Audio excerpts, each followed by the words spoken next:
Chapter 1323. Captain. Captain. Coco and Lin Feng spoke at the same time, but none of them were as direct as Rao Rong. Do you still want to come back and continue the competition? Qin Mo glanced at him. There wasn't the slightest hint of joy or anger in his gaze, just a slight indifference. In the end, Rao Rong was defeated. What exactly did he mean? Qin Mo stood up, one hand in his pocket as he shifted his gaze away, seemingly searching for something. In the end, his gaze landed on Lin Feng. When everyone saw Lin Feng being stared at like this, they quickly shifted their gazes. Lin Feng, who was the center of attention, felt his scalp go numb. The pressure from his captain's gaze was immense. That. He cleared his throat, about to speak when Qin Mo's voice came over. I don't remember anything now. If I don't drag you down, I can join your competition. But as a condition, I'm curious about one thing. Qin Mo's voice drifted over, sounding lazy and black-bellied. I don't remember anything now. What is it?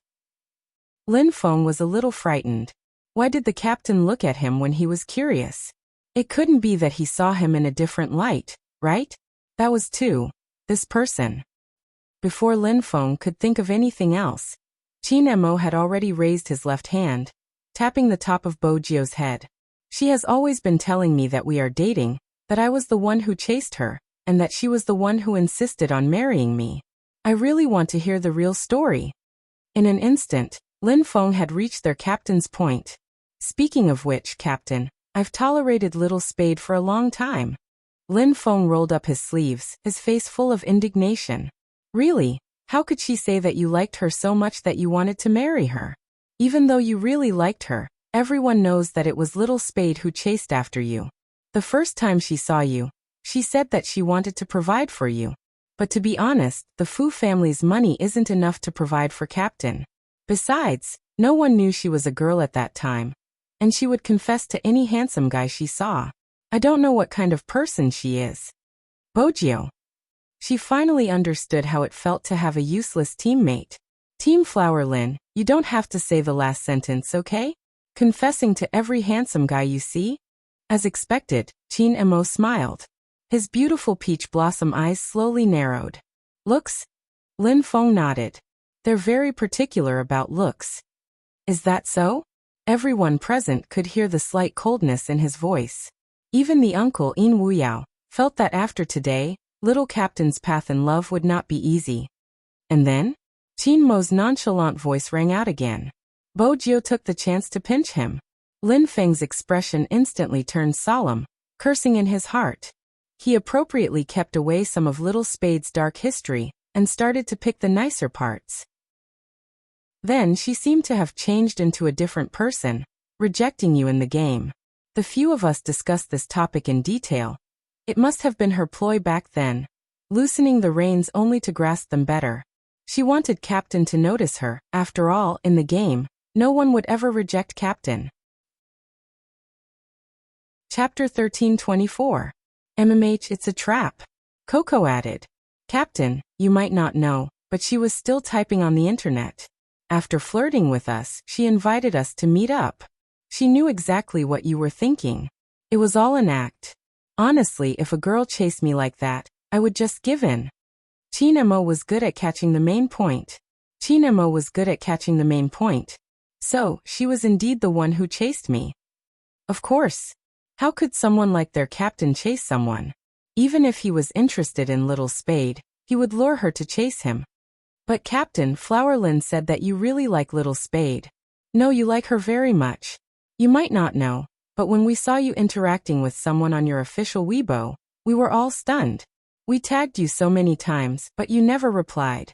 At this point, Coco's eyes turned bitter again. But at this moment, Qin Mo wasn't concerned about it anymore. Instead, he was concerned about what Lin Feng had said.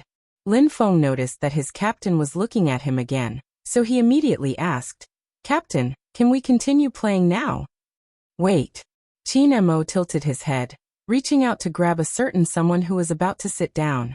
He didn't look at her. Instead, he said to everyone present, we need some private time. After saying that, he took the man away. In the computer room, the Supreme Alliance members looked at each other. Then their gazes landed on Lin Feng again. Lin Feng had received too much attention that day. The naive and innocent him didn't understand, so he scratched the back of his head. Why are you all looking at me like that? Nothing. He looked up at the sky. In the future, when they got a girlfriend, they had to control Flower Lin's mouth. She was such a troublemaker. Grandfather Butler watched from the side, his fingers supporting his forehead, shaking his head helplessly. His movements were elegant. As a qualified butler, how could he not entertain the guests when the owner wasn't around? Hence, just when everyone wanted to sneak a peek at what their captain wanted to discuss with Little Spade, Grandfather Butler brought a tray full of desserts to the computer room. Grandfather Butler dutifully brought the tray full of tea and desserts to the computer room. He smiled and blocked everyone's way. I think you need some dessert now. Wuxia really wasn't interested in tea and desserts. Coco's eyes lit up when he saw the snacks. He stuffed a handful into his mouth and held Wuxia's hand. Uncle, you have to try this. It's really good. Before Wuxia could speak, Lin Feng, who was standing at the side, leaned over. Damn, this is too delicious. Huzi, come and eat. Yun Hu and Wuxia. After a few refreshments, the two of them forgot that there was a better show to watch. Sure enough, the characteristics of pig-headed teammates were the same. After being bribed, they would still help the person pay. Grandpa Butler smiled like a gentleman. Sometimes, protecting the young master's face was what a qualified butler had to do. However, this matter was a little strange to Grandpa Butler. After all, he never had to worry about the young master. Now, it seemed that someone was going to dig up old scores. Grandpa Butler raised his hand and glanced at the silver pocket watch. And it's time to prepare dinner again. I wonder what young master will say this time. Sigh, I've chased after many people. Chapter 1325. Bojio, who was brought to the room by the Almighty, knew it clearly. The Almighty was going to settle the score with her. Lin Huahua's stupid teammate had caused her so much trouble. Instead of being passive, she decided to strike first. That had always been Bojio's style. Hence, the moment she reached the room, she spoke with a sincere expression. I can explain. Oh. Chinemo glanced at her, his fingers twirling the poker cards. When he heard her words, he tossed the poker cards onto the coffee table and leaned back unhurriedly. Bojio smiled. Look, I'm a girl, right? MH. Chinemo arched a brow, his entire attitude telling her to start her performance. Bojio felt that his attitude wasn't respectful. She reached out and cupped his face before continuing. Ever since I was young, Grandfather Butler taught me that as a lady, I have to be reserved. Chinemo laughed when he heard that. What are you laughing at? Bojio arched a brow. Chinemo moved her hand away, his voice slow. You really are a failed example of education. Bojio smiled nonchalantly. As a lady, I have to keep up appearances, right? It wasn't easy for you to forget my dark history. I'll definitely say that you chased me. There's nothing wrong with that, Brother Mo. You seem rather happy that I lost my memory. Chinemo flicked her hand away. Go over.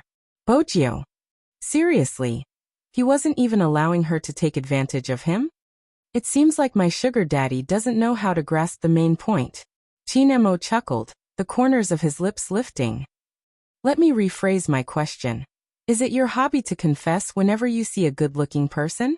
Bojio immediately denied. Of course not, it's a misunderstanding.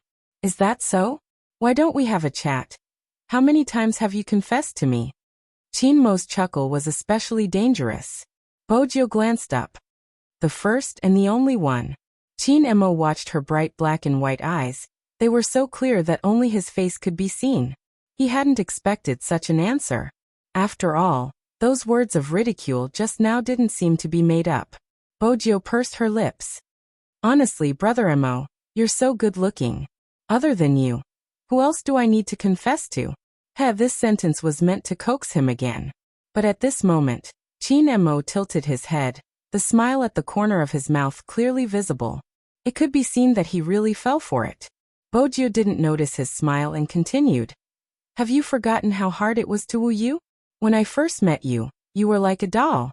Because you were so beautiful. I couldn't bear to raise my voice at you. You don't know how fierce I was when I was young, but I was gentle to you. It's a pity that you didn't appreciate it, and always complained that I was dirty. You would wash my hands for me before meals, after meals and even before bed. As though I was a troublesome person. But as the saying goes, beauty is in the eye of the beholder. Even then, I still found you adorable. Otherwise, why would I treat you as a girl? Of course, Bojo would never say that out loud. At the time, I realized my feelings. I shyly hugged my piggy bank and went to you to confess to you. Bojo pursed her lips. But it didn't end up as I wished. Chin Mo swept her a glance. Shyness? Are you sure that's an appropriate adjective for you to use? He couldn't imagine that such a tender scene could have been done by this person. At that time, I was still very innocent. I really wanted to buy you, but unfortunately you were too expensive. Chin Mo arched a brow. Is that so? My innocent sugar daddy fell in love with me at first sight when I was young? I was 3.5 then. Bojo took the chance to hold his hand. Do you understand the feeling of being electrocuted? Chin Mo allowed her to hold his hand without a change in expression. He lifted his lips in amusement. I don't understand how a 3.5-year-old could experience the feeling of being electrocuted. She was really good at bullshitting, talking about being electrocuted. Bojo's face sank. That's right, I didn't understand it back then, but now that I think about it, I liked you too much. With that, Chin Mo couldn't take it anymore. He pressed her onto the sofa, looking down at her from above. His handsome face tilted over, his breath landing on her ears.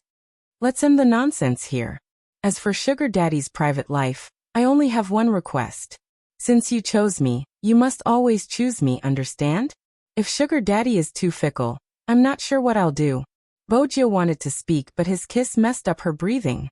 It wasn't just a kiss, his hand had already reached over. He had already lifted her shirt, and was moving in from top to bottom. Bojo's entire body was burning. She couldn't shake off the numbness from his kiss. Her clothes and hair were messy and filled with an ambiguous sense of beauty. Her face was flushed red. The kiss by her ear gradually heated up, and even her legs felt a little weak. Because of his hands, her voice became a little choppy. We still have to play games outside. I know how to play. He leaned forward and planted a kiss on the side of her neck. But my sugar daddy, shouldn't you be more focused when I'm pleasing you, MMH? This wasn't pleasing her, it was obviously a sweet and scratching punishment. He almost rubbed her entire body, but he refused to let her. He was like a seductive demon as he whispered in her ear with a hoarse voice. Are you going to confess to other people, Ben, I've never done it. The sound of clothes rubbing against each other made Bojo even more uncomfortable. She decided to take the initiative, wrapping her long legs around his waist. Then she smiled and kissed his Adam's apple. She was like a mermaid at the bottom of the sea, full of charm. Speaking of which, Brother Mo, you're really good at enduring. Chin Mo's gaze deepened because of her actions. The person in his arms knew all too well how to crush his rationality. It wasn't wrong to say that a beauty could see through one's bones. The smooth jade-like skin in his hands. Moreover, when she spoke, the corners of her lips lifted and the bewitching dot at the end of her eyes seemed to have been purposely placed there to seduce Scholar. She seemed to be ready, waiting for someone to pluck her. Her clothes were messy, her collarbones exquisite, the curves of her breasts round and round. Her top was lifted, revealing a smooth, white skin. It was enough to ignite anyone's impulses. Moreover, such a scene was created by him, including her emotions. Chin Mo pulled his hand back, breaking into a slow smile. Do you want to stay in bed the entire day? Don't you want the game anymore? If that's the case, you can continue seducing me. Bojo changed her position, becoming a little gangster. What a pity the time and place aren't suitable. You don't have to feel pity. You can continue if you want. With that, Chin Mo leaned forward, the smile on his thin lips obvious. Bojo finally managed to get him to stop. She wasn't stupid enough to continue being punished. It's okay, we have important matters to attend to. You have to know that I'm a considerate girlfriend. Chin Mo arched a brow, releasing her. Bojo reached out to straighten her top, pulling the Almighty to leave. The man didn't move. He tilted his head and glanced at her again, letting her drag him. He casually supported his chin with one hand and said in a hoarse voice, "Are you going to let me go like this?" What was wrong with that? At the start, Bojio didn't understand what he meant. But when she lowered her lids, her long legs touched the part that had obviously changed, her face heating up. But he was still the same, noble and abstinent, making her want to touch him. The Almighty was probably the only one who could be so seductive when he was aroused. After half a minute, that place didn't seem to be cooling down at all. Bojio maintained her previous position. "Do you need my help?" "Ow." Chin Emo glanced over. Bojio said something in a low voice. Chin Emo laughed. "With my hands?" "MMH," Bojio replied, her eyes beautiful. "Why? You don't like it?" She was really daring. She was always so direct that people couldn't handle her. Chin Emo watched as she was about to move, her disguise about to be removed. He pressed her hand down. "You're just adding fuel to the fire, you're going crazy." This was the first time the Almighty said such words. She stilled and was pulled into the bathroom. He turned on the cold water. He made her stand outside the frosted glass. Even so, Bojio could feel his aura fluctuating. 5 minutes. Indeed, it was faster than her helping him. When he came out, he had already changed his clothes, one hand pressed against his head, his black hair still dripping with water. He was fresh from a shower. Just like that, they left the room and walked towards the computer room. Lin Feng was still eating. When he saw the two of them, he immediately asked, "Little Spade, what are you guys talking about? What took you so long? Why did Captain take a shower? We're almost done with the dessert grandfather butler prepared." Bojio picked up the remaining blueberry dessert gracefully and stuffed it into his mouth. She smiled. "Senior Lin, you shouldn't speak today." Lin Feng widened his eyes, confused. Why didn't she allow him to speak? Bojio tilted her head and asked the Almighty, "Brother Mo, why did you ask him when there were so many others?" If she had asked someone else, her dark history wouldn't have been dug up. "Of course, it's because Captain trusts me." Lin Feng was about to puff up his chest when his captain interrupted him leisurely. However, his actions were interrupted by his captain's unhurried words, because the characteristics of a pig-like teammate are more obvious. In an instant, Lin Feng froze. Had Captain really lost his memory? Why hadn't his venomous tongue gotten better? How scary. Even after losing his memory, Captain was still so cunning. Chapter 13:26. Let's begin. Isn't there not much time? Chin Emo sat down, one hand supporting his chin as he nodded towards the seat beside him. Then he swept Bojio a glance, his intentions clear. He wanted her to sit beside him. Bojio knew, but she arched a brow. "You want me to sit? Why? Do you really want to sit on my lap?" Chin Emo asked as he switched on the computer, tilting his head in amusement. She wasn't as good as the Almighty in terms of language. Hence, she opened a room and chose the 1v1 mode. It was a 1v1 against the Almighty. Every time they started, she would switch to another character to fight against the Almighty. As they fought, she would introduce the moves of the character. Lin Feng was in a daze. Rao Rong watched as well, flicking the cigarette ash in his hand. No one had expected Little Spade to use such a method to get their captain to memorize the character's attributes. But it had to be said. This was the best method. It didn't just deepen the impression. More importantly, Little Spade's hand speed and awareness were rare in the esports world. With such a person as a sparring partner, this meant that as long as their captain was familiar with the moves of the character, it wouldn't be easy for an average person to defeat him. Perhaps there really was hope. Everyone's eyes lit up when they saw Chin Emo tilting his head and moving his mouse. The other members of the team didn't slack off either. They logged into the game and started their daily hand speed training. Even Shui Yaoyao and Feng Shang, the two reserve members, didn't slack off. The air in the computer room definitely wasn't good. Boys like to smoke while playing games, but today they were restraining themselves. They even went to the toilet less than usual. After every round, they would reach out and press the back of their necks, then lean back and wait for the next round with a cigarette in their mouth. It was just a short break, and it was the time to prepare before they entered the game. It was probably because they wanted to win too much. Every esports player had a dream in their heart. They wanted to wear the national flag and stand in the center. Hence, even the sacrifice felt sweet. Because they were clear. They were never the same person. And there was their teammate beside them. Time passed little by little. The old butler, who had pushed open the door to call the guests down for dinner, paused when he saw this scene. He had never seen a room with such bad air quality in the castle or anywhere else. However, he was surprised that he felt happy. Ever since he was young, although the young master was very likable, he didn't have many friends. Having a group of people visit his home was something that had never happened before. Speaking of which, this was the first time he helped the young master entertain guests. Perhaps there was nothing wrong with a change of environment. If it wasn't a coincidence. Young master would probably never know these people. But now he saw that because of these people, the young master's aura had finally increased. That feeling was hard to describe. When he first came into contact with the young master was still young and had no mother since birth. All her topics revolved around the pet. Later, when the owner passed away, the young master became quiet. He even talked less and less about the pet, to the point that he almost forgot about the existence of such a person. In the Fifth Avenue, the young master was wanton and mysterious. No one could catch her. Her whereabouts were uncertain, and she came and went alone. She could always be seen smiling in a black motorcycle suit in the noisy nightclub. This kind of life was indeed carefree.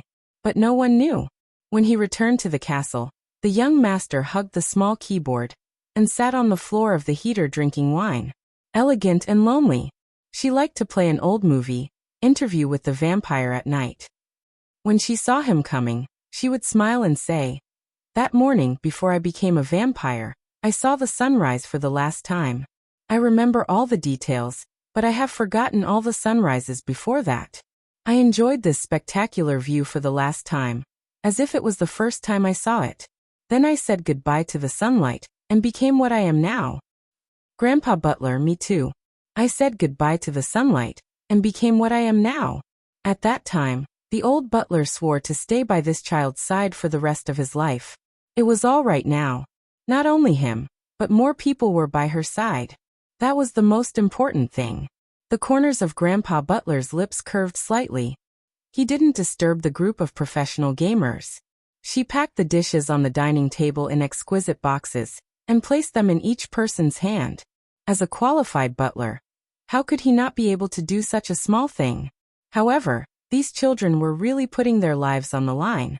When they saw the boxes, they thanked him and started to eat while entering the game. They had to play 2 rounds of games to finish a meal. It was really tough. The clock on the wall turned another 3 squares. When Yunhu stood up and wanted to raise his hand to smoke a cigarette, the person sitting beside him tilted his body and rested his head on his left arm. It was Lin Feng. He was probably too tired from the 2 days of training, and fell asleep while sitting. Yunhu paused, holding the cigarette in his hand. He didn't light it up, using only one hand to familiarize himself with the sensitivity of the mouse. The night outside was getting darker and darker. But in this small computer room, gentleness could be seen everywhere. Shui Yaoyao fell asleep on the keyboard, Coco's down jacket draped over her body. He had intentionally lowered the brightness of the screen. Bojio was still explaining the skills of the character, but her voice was clearly much softer. In such a dark night, it was like flowing sand, making one feel extra warm. But even so, Qin Mo could hear the tiredness in her voice. He tilted his head and said, "All right, you don't have to say any more. Remember to speak quickly." Bojio took a sip of water to moisten her throat. Qin Mo freed a hand and lifted her chin. "Open your mouth." The Almighty wanted to kiss her? No, that wasn't possible. If he wanted to kiss her, she wouldn't have opened her mouth, he should have closed her eyes. However, the last time the Almighty made her close her eyes, he only told her to keep dreaming. He really didn't have a shred of humanity in him. Other people's boyfriends were meant to be sweet, but hers was probably meant to train her ability to withstand blows. "What are you thinking about?" Sure enough, a smile similar to the one before appeared on that extremely good-looking face, with a hint of playfulness. Bojio was about to say that she hadn't expected him to pinch her chin for a kiss, Just then, something touched her lips. It was soft and slightly cold. It was like the lightest ice cream. Chapter 13:27. Bojio's fingers paused. She tilted her head and saw his face. His lashes were long and narrow. Because of his actions, it hit her face. It was so good-looking that it didn't seem real. The kiss didn't last long. Fortunately, her teammates were focused on the game and no one saw it. Actually, someone had seen it. Rao Rong had just finished a match. When he glanced up at the time, he saw the scene. But he wasn't Lin Feng. He glanced over and smiled. With a cigarette in his mouth, he continued with the second match. In the past, it was hard to imagine. Who would fall in love with the aloof and cold Qin Emo fall in love with? After all, when he had known him, he had been a youngster who only acted according to his preferences. He had been so cold that it had been a headache. He definitely didn't have much patience. He hadn't even batted an eyelash at the beautiful female casters. Regardless of how seductive they were, even if they were to stand naked in front of him, he would always have a mocking smile on his face. From the looks of it, when it came to love, he had to be gentle. Rao Rong clicked lightly, entering the next match. Bojio listened to the tapping of the keyboard. She glanced down at the wet lips after he had kissed her. Her heart started to race. But the Almighty was indeed the Almighty. When he didn't speak, he was as beautiful as a fairy. The moment he opened his mouth, he would reveal his true self.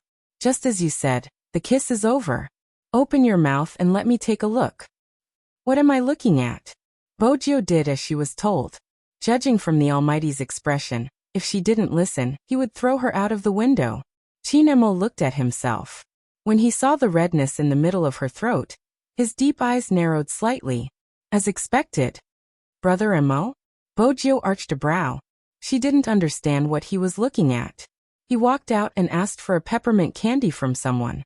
He stuffed it into her mouth and said in a lazy tone, "Say one more word and I'll quit the game." That was when Bojio realized that he was feeling heartache for her throat. She couldn't help but smile, but she couldn't make it too obvious. Otherwise, the Almighty would say that he was proud again. She sat there for a while before moving again. She leaned over and kissed his ear. Brother Emo, thank you. The candy is delicious. Qin Mo's hands paused. He forgot to deal damage and was killed by the tyrant. When he pulled himself out of that guy's aura, there was already a line of dots on the screen. Is my assassin sleepwalking? He was killed by the tyrant? An assassin can't even kill a monster. I feel like I'm going to lose again. Alright, my mentality has collapsed. How am I supposed to fight like this? Bojio, who hadn't entered the game, turned to take a look. However, Qin Emo raised his hand, blocking her from reaching over. His tone was casual. Get me a glass of water. Isn't there one here? Bojio pointed to the glass of water beside him. The number 1 jungler, who had been killed by the tyrant, replied expressionlessly, It's cold, I want a cup of hot tea to wake me up. Alright, I'll go look for Grandfather Butler. After reviving in the spring, Qin Emo darted into the jungle once more. This time he didn't just kill the tyrant, he had also taken away the ADC. In an instant, the situation in the game changed. His teammates who had won without doing anything were a little confused. Since his jungler was so good, why had he been killed by the tyrant? It wasn't just his teammates, even the opponents were asking the same question. Qin Emo moved his fingers replying, lagged internet connection. That was why gamers had the same routine. Regardless of the situation, there would always be a perpetual excuse. Lagged internet connection. But only Qin Emo knew what had happened in that instant. How could he be affected by a prey to such an extent? Qin Emo lowered his gaze, not saying a word. Next, he didn't give her a chance to speak. When he saw that she was about to explain, he stuffed a piece of candy over. Looking at the man's wavering eyes, Yi Zichen felt a chill run down his spine. Qin Emo sneered. She obviously wanted him to feed her the candy personally. It wasn't easy to get tired when they accompanied each other. But in the wee hours of the morning, his shoulders couldn't take it. The weather outside was getting cold. Bojio glanced up, turning to Yin Wuyao. There's a room, shall we get everyone to sleep in? Let's sleep here. In Wuyao flicked the ash off his cigarette. Sitting in front of the computer gives me a higher chance of winning. Everyone probably feels the same way, me too. With that, In Wuyao leaned back. It's good I feel at ease. Bo Jiu understood the feeling he was referring to, her lips curving into a slight smile. In Wuyao spoke again, little captain. Mh. Bo Jiu arched a brow. In Wuyao knew that everyone was asleep. Those who weren't asleep couldn't hear their conversation. Continue playing if you really can't take it, just wear female clothes, it's nothing. You can just change back. I promised I promised my mom that I wouldn't play anymore. Bo Jiu tilted her head. Besides, Rao Rong is here, even without me, as long as the Almighty recovers, Supreme Alliance will still be able to clinch the championship. I've seen the comments online. It doesn't affect me in that aspect, but I don't want people to talk about my gender when you are trying so hard to win. That wouldn't be fair to those who are serious about the competition. Most importantly, I don't want any black marks on his almighty record. Uncle Ian, do you know? That person should stand on the altar, clean and innocent. He shouldn't be like this, where a small streamer could diss him. The moment someone appeared, they would say that he couldn't play anymore because of someone else. He would be treated as the most dangerous person there. All of this. He shouldn't have experienced it. He should have been held in her hands. Regardless of when. With that, she glanced out of the window, the lights of the entire city reflected in her eyes. No one knew. How did success come about? Perhaps no one would care. When this group of people was tired, they would just lie down on the keyboard and close their eyes to sleep. What was the reason? They wanted to win. They wanted to win so badly. They wanted to prove themselves, their teammates and their team. But how could she become a stumbling block at such a time? Chapter 13:28. Night fell. Some people were working hard. Some people didn't understand. In the small computer room, everyone was thinking about fighting for a glimmer of hope. A piece of news appeared on a forum. The title was very eye-catching. Can this Almighty still represent China in the competition after losing his memory? Memory loss? When the netizens saw this word, they naturally clicked on it subconsciously. Then they saw the description above. The #1 jungler in the entire server, the most valuable MVP player. There are too many fans who label this Almighty. As someone who likes him, I have to admit that up until now, no one has been able to surpass him in terms of operational awareness. But now that he has lost his memory, everyone has seen the previous competition. There were 5 players, and he actually lost 1 life to a streamer. At first, I didn't believe such a thing would happen to him. But when I saw the video, I knew that it wasn't his operation. Under normal circumstances, he wouldn't have achieved such a result. Some fans don't be in a hurry to talk about his hand injury. His hand injury isn't something that happened in a day or two. Everyone has seen it for themselves. Even during the National League, when he faced the national champion Xiangnan, he didn't lose any of his drive. But look at his operation in this match. It's obvious that he has forgotten his previous awareness. Can he still represent our country in the competition? I know that no one is willing to see this team fall apart, but to be honest, he is really old. Now that he has lost his memory, why can't we, as his fans, think about it from a rational point of view? Is it still suitable for him to play in this match?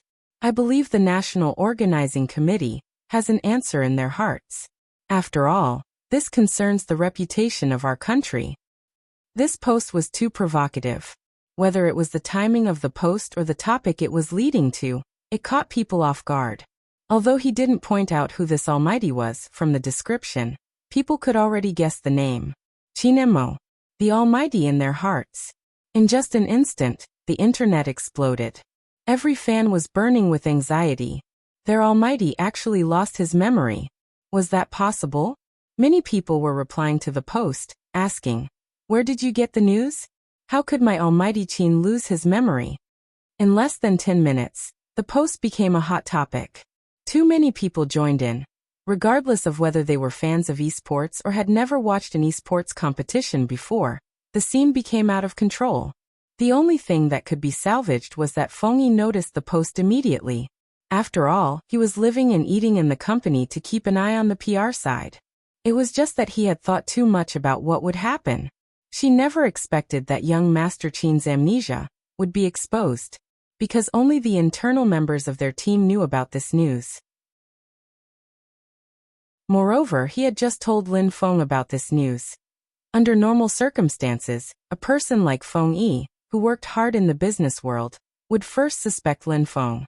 After all, that fellow was indeed a chatterbox. But he knew about the members of Supreme Alliance. Those people might be very talkative. However, he would always think from the other party's point of view. Chapter 1329. Moreover, it was a waste of time to think about who had leaked the secret. What he needed to do now was to salvage the situation. Feng Yi clicked on the mouse, reading the post 3 times. From the moment it was released until now, it had been problematic at every point. Firstly, it was the timing that the person had chosen. It was published in the wee hours. At this time, most of the people online were netizens. The company was basically in a state of rest. If he hadn't been mentally prepared, he wouldn't have seen this post. Secondly, if it had only been about young Master Qin's amnesia, it would have caused an uproar. But without the guidance at the back, he had other ways to deal with it. Supreme Alliance had never found excuses to evade anything. If the fans wanted to know, they could ask the officials directly. But the person who made the post didn't just want to expose young Master Qin's amnesia. The crux was the latter point. It involved the country's reputation, which would definitely make people feel that this matter had to be resolved. This wasn't a post made by a fan. A fan wouldn't do such a thing. Feng Yi frowned. He didn't expect the committee to not care about this matter. Even if they hadn't cared in the past, with the influence of the internet, the committee would have their own considerations. Feng Yi stood up. His first reaction was to use all his connections. He didn't care about the time anymore, dialing a string of numbers. Hello, Boss Li? It's like this, there's something. It was hard for anyone to imagine that there would be a day when the person known as the Smiling Fox would use such a pleading tone to talk to someone. But before he could finish, the person on the other end of the line interrupted him. Little Feng, I saw the incident with Supreme Alliance. Boss Qin's amnesia is a huge matter. How dare you hide it? It's not that I want to criticize you, but why are you getting worse and worse? It's such a huge piece of news, it's impossible for me not to expose it. I've given you enough face, so don't call me anymore. He wasn't calling Boss Feng warmly, but Little Feng. Feng Yi's fingers froze when he heard the busy tone. The little assistant had woken up as well, watching from the side. Her eyes reddened instantly. What she didn't expect was that the man standing in front of the desk didn't pause at all, and made a second call. Again and again, he was rejected and even mocked. In the end, someone finally agreed to talk to the organizing committee, but it was just a casual talk. The little assistant looked at CEO Feng, who reached out to tug open his collar, and felt that it was too difficult. How could he still smile when it was so difficult? Thank you, Mr. Zhang. I'll treat you to a drink later. After Feng Yi hung up, the assistant walked over and saw him light a cigarette. She called out, CEO Feng. Feng Yi acted as if he hadn't heard anything, obviously thinking about something else. The young assistant raised her voice. How did you do it? What? Like now, I can endure those things. Feng Yi paused, his thin lips curving upwards. Back when Supreme Alliance was first established, we encountered a lot of such incidents. We are an esports company that deals with the internet. Back then, no one admitted that Supreme Alliance could become popular. We only relied on young Master Qin's face to pull in many resources. Compared to then, things are better now. You call this better? The little assistant didn't understand. Feng Yi chuckled. Of course it's better. Now, we are a team that won't embarrass anyone on the battlefield. It's been 3 years, and we still have the fans that have been following Supreme Alliance for 3 years. But those fans... The little assistant was agitated. If it wasn't for them online... Before the little assistant could finish, Feng Yi interrupted her. Don't you misunderstand the word fans? Of course, those troublemakers aren't fans. The fans I'm talking about are the people who are still waiting for young Master Qin and Little Spade to come back. They have feelings. Feelings are a mysterious thing, but everyone will think about it in the dead of night. There is a group of people who, even if they are scarred, broken, and no longer perfect, they will still be able to see them. But what they want to see the most is this group of people, a team that doesn't have a single member. The little assistant was almost disheartened after reading so many replies. Do such fans exist? Yes. Fengyi glanced back, his eyes bright. There is one thing you have to believe. The type of team Supreme Alliance leaves behind depends on the type of people. The little assistant froze. Everyone said he was a cunning businessman. But once a businessman had feelings, he was even more eye-catching than an ordinary person. Fengyi didn't dwell on this question for long. He lifted his wrist. It's 1 a.m. now. Make some preparations. One of the team members will be chosen for an interview tomorrow. It's best for the members of Supreme Alliance to talk about it. I'm heading over to the committee. Boss Feng, aren't you going to delete the post? The little assistant was shocked since it was posted on their official account. Fengyi glanced up.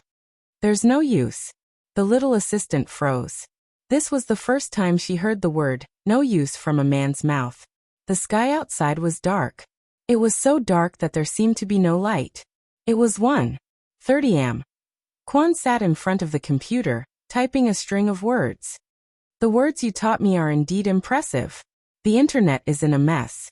Even if the Almighty has a strong background, he will have to leave this time. Don't be anxious, this is just the first step. The person replied quickly. Quan was shocked. Just the first step? That's right, I'll teach you the second step. Quan's eyes lit up when he saw the message. He glanced at the status displayed on the screen, eager to give it a try. In the computer room of the apartment, Yinhu saw his phone ringing. After muting the sound, he walked out to take the call. The next moment, his eyes widened and his voice deepened. I understand, I'll tell them. Them? Some fell asleep from exhaustion while Captain is still familiarizing himself with the controls. They are all doing well. I won't reply this time. I'm just going to check on the situation.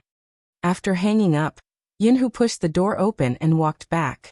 He glanced at Bojio before shaking everyone awake. There's news from old Fox Feng. Captain's amnesia has been exposed, and the internet is in a mess. We need to understand the situation so that we can be mentally prepared when the media asks about it. Lin Feng, who had been yawning, woke up instantly. Almost everyone had the same reaction. Unease, extreme unease. Because everyone knew this wasn't a small matter. Other than the main character, Qin Mo, his expression remained the same. There weren't many fluctuations in his emotions, but he turned to glance at the person beside him. His fingers seemed to have paused. Qin Mo's gaze deepened, but he didn't say a word. Lin Feng was the first to open the page to search for the news. Actually, there wasn't a need to search. It had already become a hot topic on the official website. The moment he opened it, he could see it. The number of replies had already exceeded 10,000, and was still rising. The team members crowded over. When they saw the content, they were so angry they wanted to smash the keyboard. Did they understand? They wanted to get together and play another game. Even if it was just one match. They just wanted to do their best in this match. Even their captain, who had amnesia, had sat in front of the computer for 10 hours just to memorize the skills of the characters. What was the point? Did they understand? But it wasn't just one post. Other than this post, there was another one that was slowly becoming popular, and it seemed like it couldn't be stopped. It was in the tone of a fan. Such a big thing happened. As an old fan of Supreme Alliance, I want to know who the person who leaked the news is. This kind of thing should only be known within the team. They even said that they are as close as a family. Ever since Spadesy joined, there hasn't been any peace. Who was the first to know about this and say it out loud? I think we should look for it. This type of post was obviously to stir up momentum. But there were fans who couldn't understand and really replied below. Other than Spadesy, the one who replied the most was Lin Feng. The reason they gave was simple. After all, he was a chatterbox and definitely didn't tell anyone easily. In the end, it was exposed by his fans. After Lin Feng saw the replies, his first reaction was to look at the expressions of his team members. No, no matter how fast my mouth is, I wouldn't say such things so casually. Before he could finish. Suddenly, there was a loud bang. Coco, who hadn't said a word, lifted the keyboard. I've had enough. The more good-tempered and cute a person was, the more heart-wrenching it was when he was angry. Coco stood up, as though he was going to use all his strength to smash everything in the computer room. Gaming? Why do we have to play games? What kind of lousy profession is this? How many people do we have to interact with? These likes, are these F*King likes? Anyone who knows what it means to like someone wouldn't be like this. I've had enough of such likes. I'm almost out of breath. Quit the industry, F*King Asian Cup. Whoever wants to play can play. I'll touch this thing again.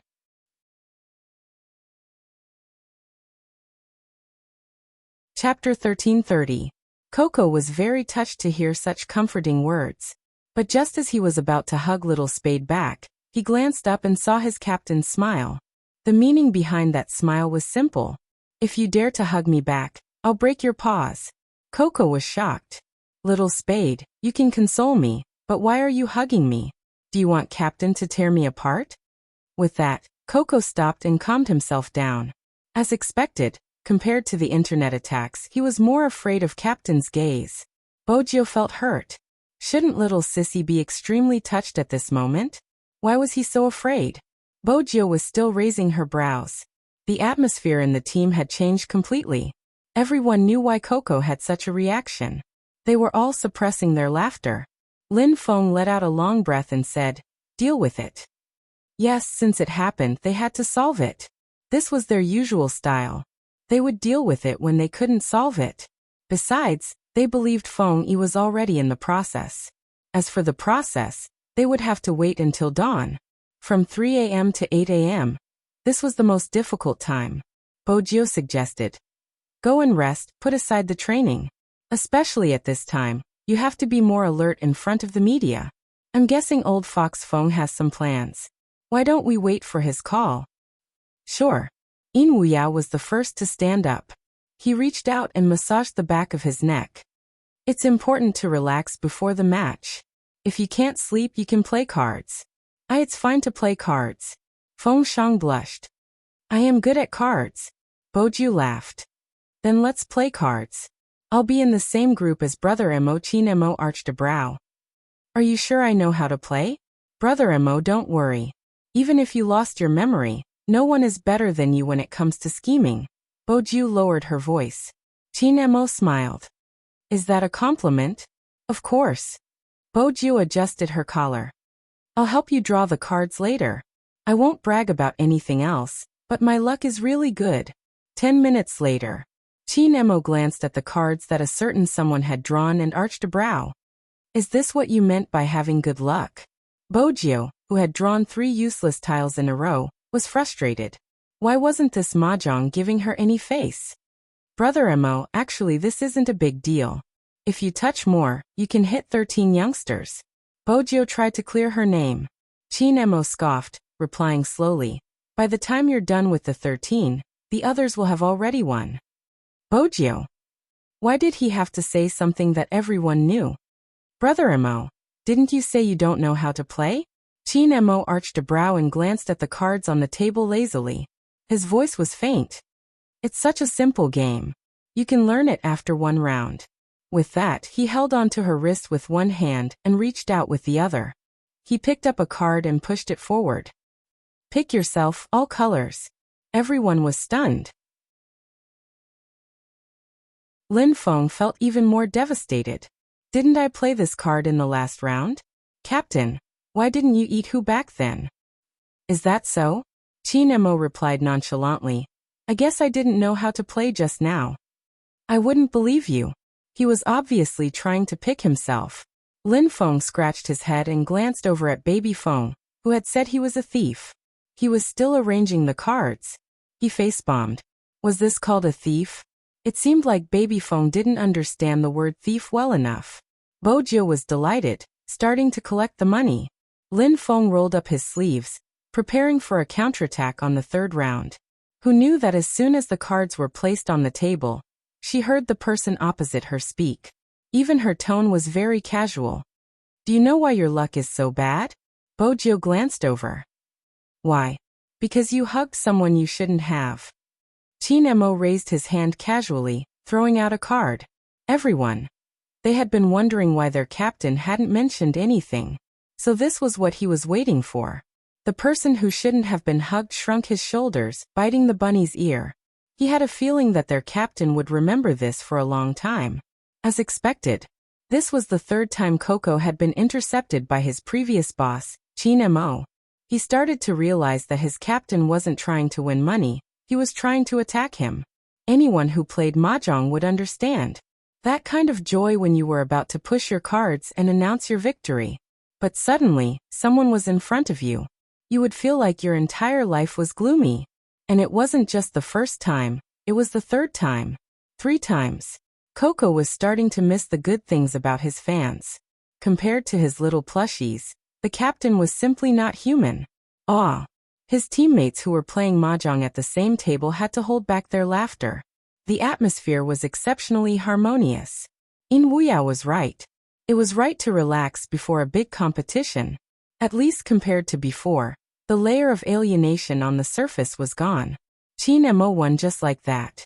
Some people even felt that their captain had never lost his memory.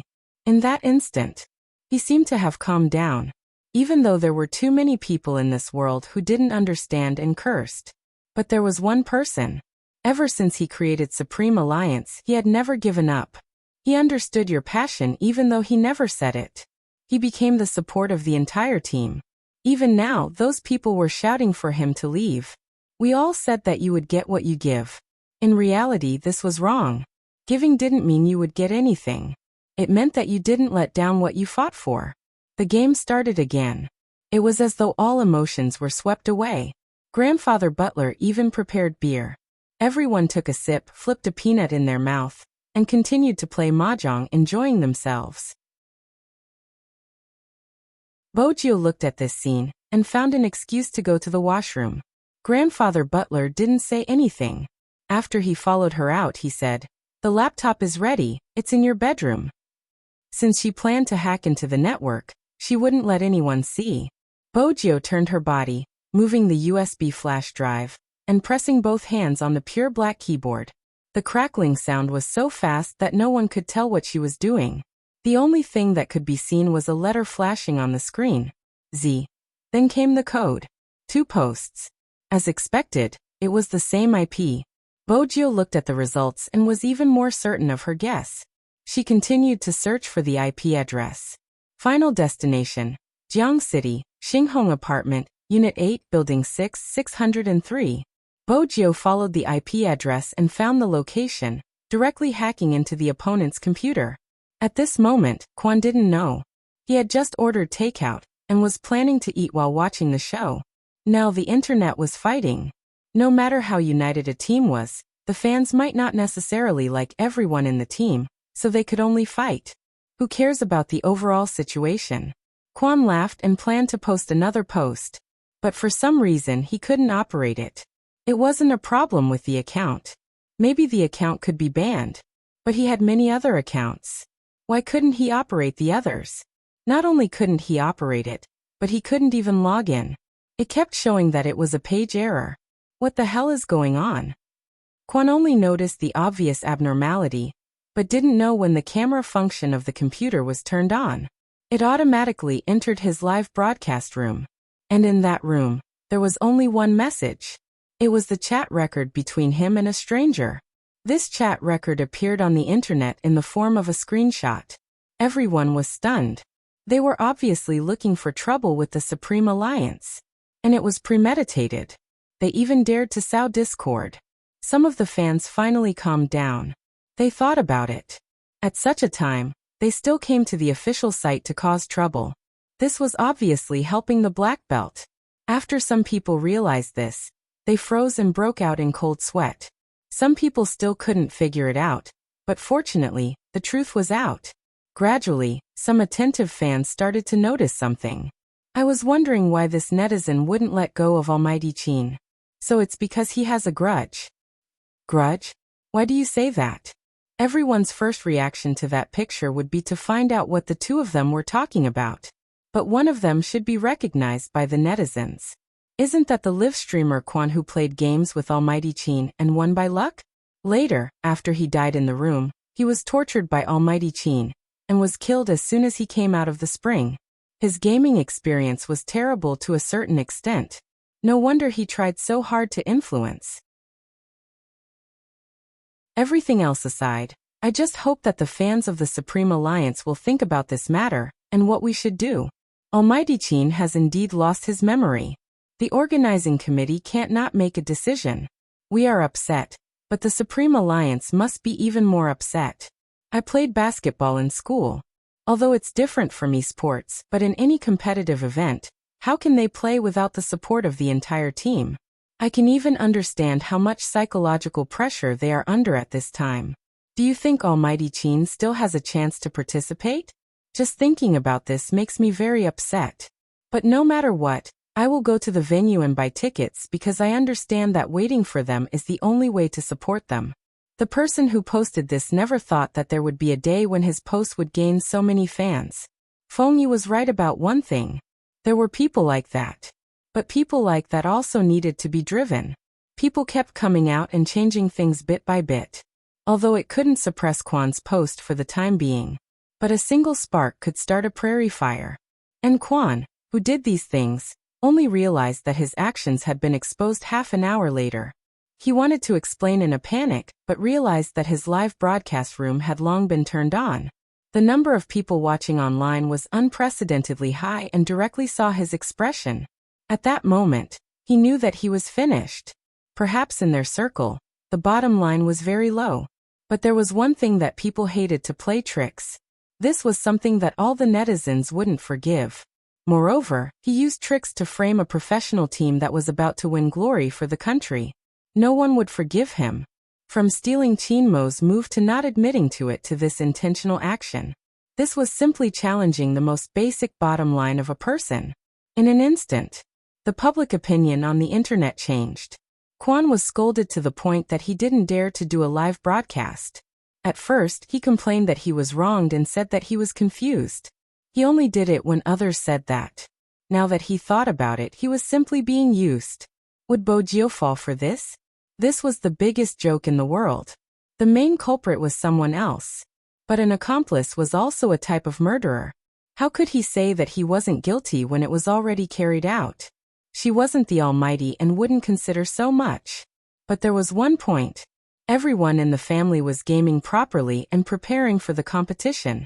You came up with one plan after another and still say that you were wronged? Do you understand this saying? The one who started it first was cheap. After dealing with Quan, she didn't turn off her computer.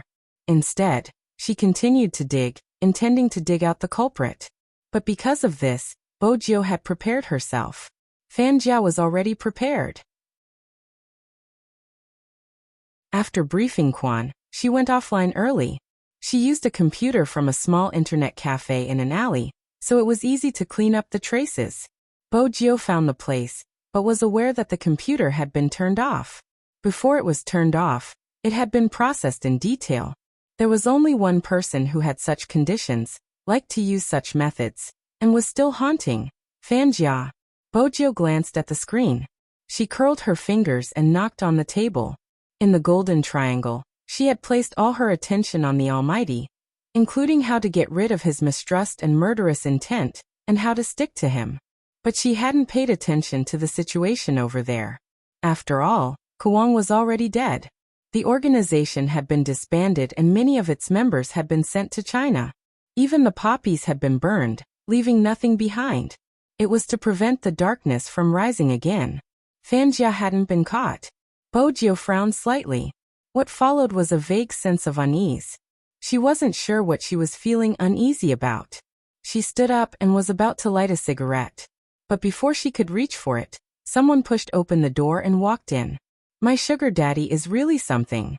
Of all things, why did you learn to smoke? There wasn't a hint of anger in that cold voice. It was so familiar that Bojio paused. She finally knew what she was feeling uneasy about. In fact, in this world, other than her little princess Qin, what else could make her feel uneasy? What's wrong? Qin Mo hadn't thought much of his words, But when he saw Bojio's face, his fingers stilled. Is this guy unhappy?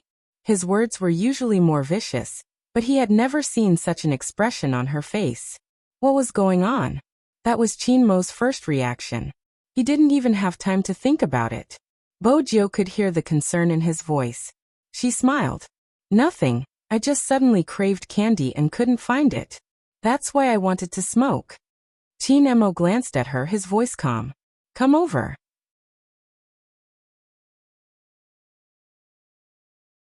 Chapter 1331. Bojio walked over.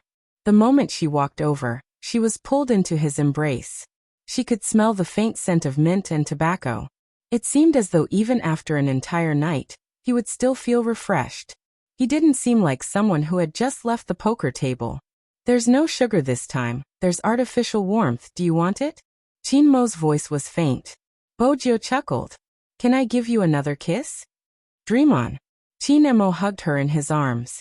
After rejecting her, he lowered his lids and planted a light kiss on the top of her head. Bojio stilled, hugging him with a slight smile. Even the air she breathed in was sweet. The people around the table were smart enough not to ask where their captain had gone. At the start, they were still in a heated discussion. Everyone's mind was preoccupied with this matter, so it was impossible for them to fall asleep. At around 4 p.m., Fengyi called to inform them that there was a change in the public opinion, and for them to rest. Lin Feng couldn't believe his ears. After all, under normal circumstances, after such an incident, it would take 2 days for the heat to subside. He hadn't expected the change to happen so quickly. Fengyi didn't hide it from him. Someone helped us and found the person who posted it.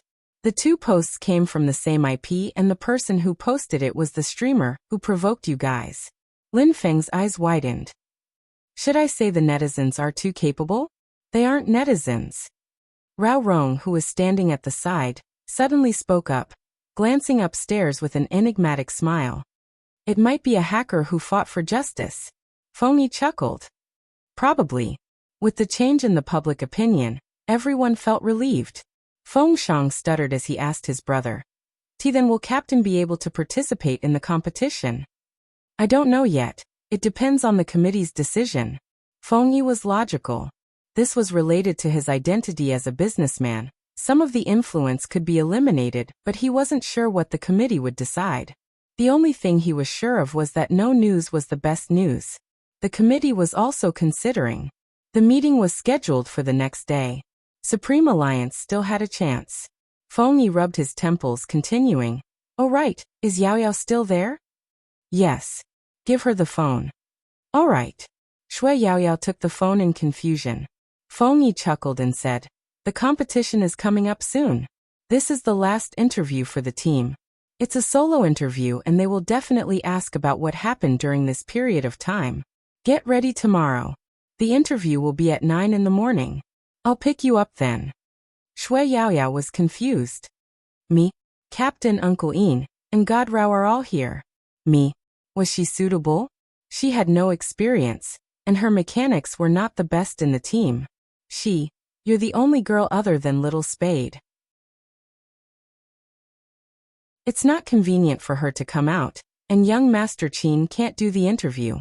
Don't worry, I'll be by your side during the interview, Fengyi said in a well-ironed suit. Shui Yao Yao nodded after a moment. I understand, CEO Feng. Don't worry, I'll prepare well. For the last time. She wanted to speak up for Highness Jiao, for the captain, and for the team. Everyone sitting in front of the card table seemed to know this. The captain might not be able to play, because his amnesia was a fact. It was destined to be a sleepless night. Even Bojio couldn't sleep well. Even though Chinmo was within her reach. She furrowed her brows. She didn't know why, but she dreamt of the time when she had left when they were young. She had leaned against the car window, wanting to take one last look at him. But she had forgotten that the night before, they had gotten into an argument.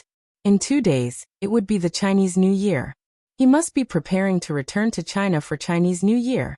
He must be packing his luggage in his room. Why would he be waiting for her in the courtyard? That was why she had been so depressed that day. They had parted because of an argument. At that time, Bojio had thought that if they had parted happily, they might have been able to maintain communication. But when she had sneaked back to take a look, he had disappeared. The scene in her dream made Bojiu grab Chinmo's hand instinctively. She tightened her grip. Chinmo's eyes deepened. What exactly was she dreaming about? Was she that sad? Chinmo reached out and lifted her chin. After caressing it, he leaned forward and planted a kiss on her lips. This was the little gangster's favorite. But this time it didn't change. Chinmo looked at her face. It felt as though there was a rock pressing down on his chest. It was unusually irritating. That was enough. She was just a prey. You have already invested too much attention on her. That was enough. That was what he thought, but he hugged her, the kiss deepening. His motive was to wake someone up. Bojiu was indeed awake. When she realized that the Almighty was kissing her, she paused and wanted to return it. But Chinmo reached out to stop her. Tell me, what did you dream about? In America we were still young. We separated after a fight, and I sneaked back to look for you. It was a pity that you had already returned. Bojiu pursed her lips. Perhaps it was because of her small and tender face that even someone like Chinmo could comfort her. It was just a dream. It wasn't a dream, it was real. Bojiu looked into his eyes. It really happened. So Brother Emo, promise me something. Don't leave me, alright? I'm so good looking and rich. I can even take revenge for you in the game. Where are you going to find such a good sugar daddy? Chinmo replied slowly. The points you mentioned are easy to find, but it isn't easy to find someone as thick-skinned as you. Bojiu. She thought he had become gentler when he took the initiative to kiss her. As expected, gentler wasn't the word used on the Almighty. That's why I don't intend to waste any more effort. Chinmo reached out to pinch her face. Coincidentally, I like your thick skin. Bojiu smiled, reaching out to hug his waist. She wanted to say that it was fine if he didn't regain his memory. It would be fine as long as he was by her side. But she was worried that with his personality, he wouldn't be able to regain his memory. Thus, she decided to forget it. It was better to be together like this. This time it wasn't a nightmare. He held her in his arms and pressed her head against his shoulder. He had no intention of letting go. The two of them were good-looking to begin with. Their posture, coupled with the faint rays of the morning sun, made them look even more beautiful. He was wearing a white sweater while she was leaning against him. Both of their sides were enough to cause a scream, but it seemed as though they belonged only to each other. The next day, the sun was just right. Chinmo's participation was still up in the air.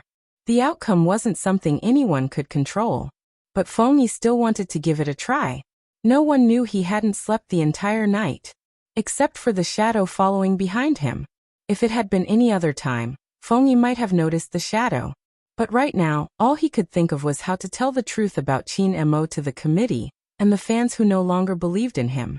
He wanted to tell them that even if he had lost his memory, his instincts were still there.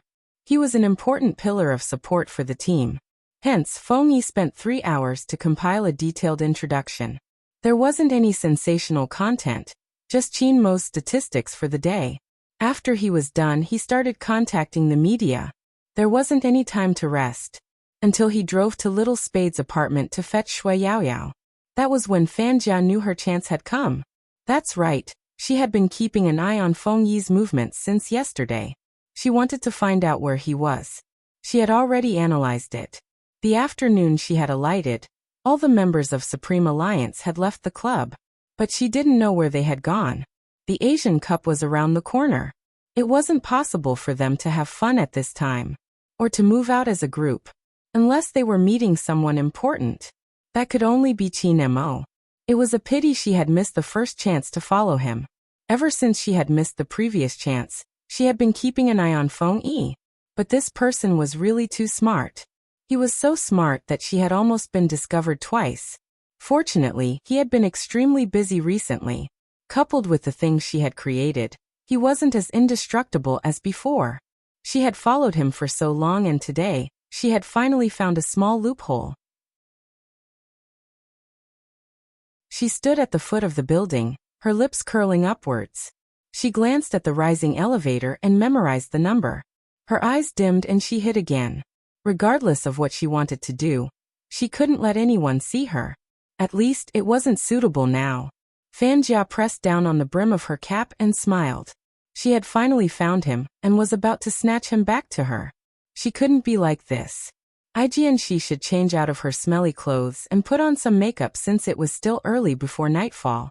She had plenty of time. Deep down, Fan Jia didn't feel that there was anything wrong with ruining Qinmo's competition. That kind of person should go and do bigger things. Whatever she did, it was because she liked him. He wouldn't blame her. But Fan Jia had never thought about it. How could she talk about liking someone after ruining their most important thing? Upstairs, Fengyi saw the few people still rubbing their eyes. He smiled. Why are you all up so early? I just slept. With that, Rao Rong added, afraid that he would be burdened. We played until 4 a.m. The two people on the second floor probably can't be woken up. Lin Feng even kicked his pillow on the floor. Fengyi glanced up at the clock. The results will be out in the afternoon. I'm going to fetch Yao Yao for an interview. MMH. Rao Rong opened his mouth, wanting to say something. In the end, he only smiled. Good luck. Fengyi hooked his jacket with one hand. I will. Just from the fact that Fengyi had specially come to fetch her. It was obvious how important this interview was. Everyone seemed to be aware of it. Supreme Alliance had really been pushed to the lowest point. There were voices of support and opposition online. But at this moment, the more support there was, the greater the chances of them winning. The committee would make a decision in the afternoon. Fengyi used his many years of connections to exchange for a promise that he wouldn't use them to stir up trouble. He would only let them say what they wanted to say on the last day before the competition. It was too difficult. The longer they stayed in the industry, the more they understood what it meant. Today, Shui Yaoyao was different. She usually didn't wear makeup, and she even cut her hair, leaving it down to her shoulders. She was wearing the team uniform that Bo Jiu had given her the other day. On it, she had written the words, Your Highness Jiu, and the bright support symbol. It was as if she wanted to tell everyone about it. Supreme Alliance hadn't fallen. Fengyi paused slightly when he saw Shui Yaoyao. Then he reached out and caressed her head. Good girl. The clock pointed at 8 a.m. The well-mannered grandfather butler didn't ask them to stay for breakfast because he knew they had more important things to do. 9:30 a.m. The interview room of a certain platform was ready. After Shui Yaoyao sat down, the host said, I saw your solo match, it was amazing. Thank you. Shui Yaoyao knew the host would be polite. The interviewer smiled. Can you tell us how you got to where you are now? Your growth has surprised many people. Firstly, it's because I like it, and secondly, it's because my teammates are here. Shui Yaoyao still couldn't let it go. They helped me a lot. The interviewer changed the topic, landing on the most controversial topic of the day. Recently, Supreme Alliance has attracted a lot of attention online. But this time it's different. The previous time, it was about your vice-captain, Spadesy. This time it's your captain, Qin Mo. Are you feeling complicated?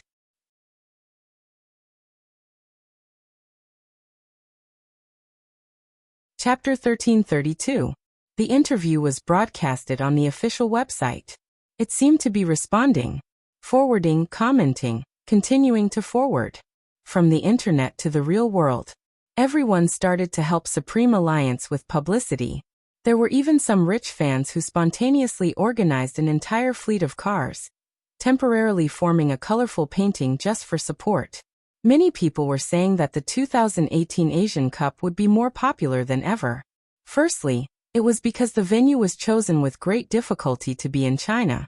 Secondly, it was because of the influence Supreme Alliance had brought about. It was really extraordinary. At the scene, all the tickets related to Supreme Alliance were sold out. Many people had already arrived in Jiang City before the start of the competition. They didn't force others to like this team. But when the reporter held the microphone and asked them, "Why are you here so early? The temperature in Jiang City is very low, isn't it cold?" "It's cold, but it's worth it." A girl smiled and waved her ticket. "My boyfriend gave it to me, and we only got to know each other because of Supreme Alliance." The reporter was shocked. Because of Supreme Alliance?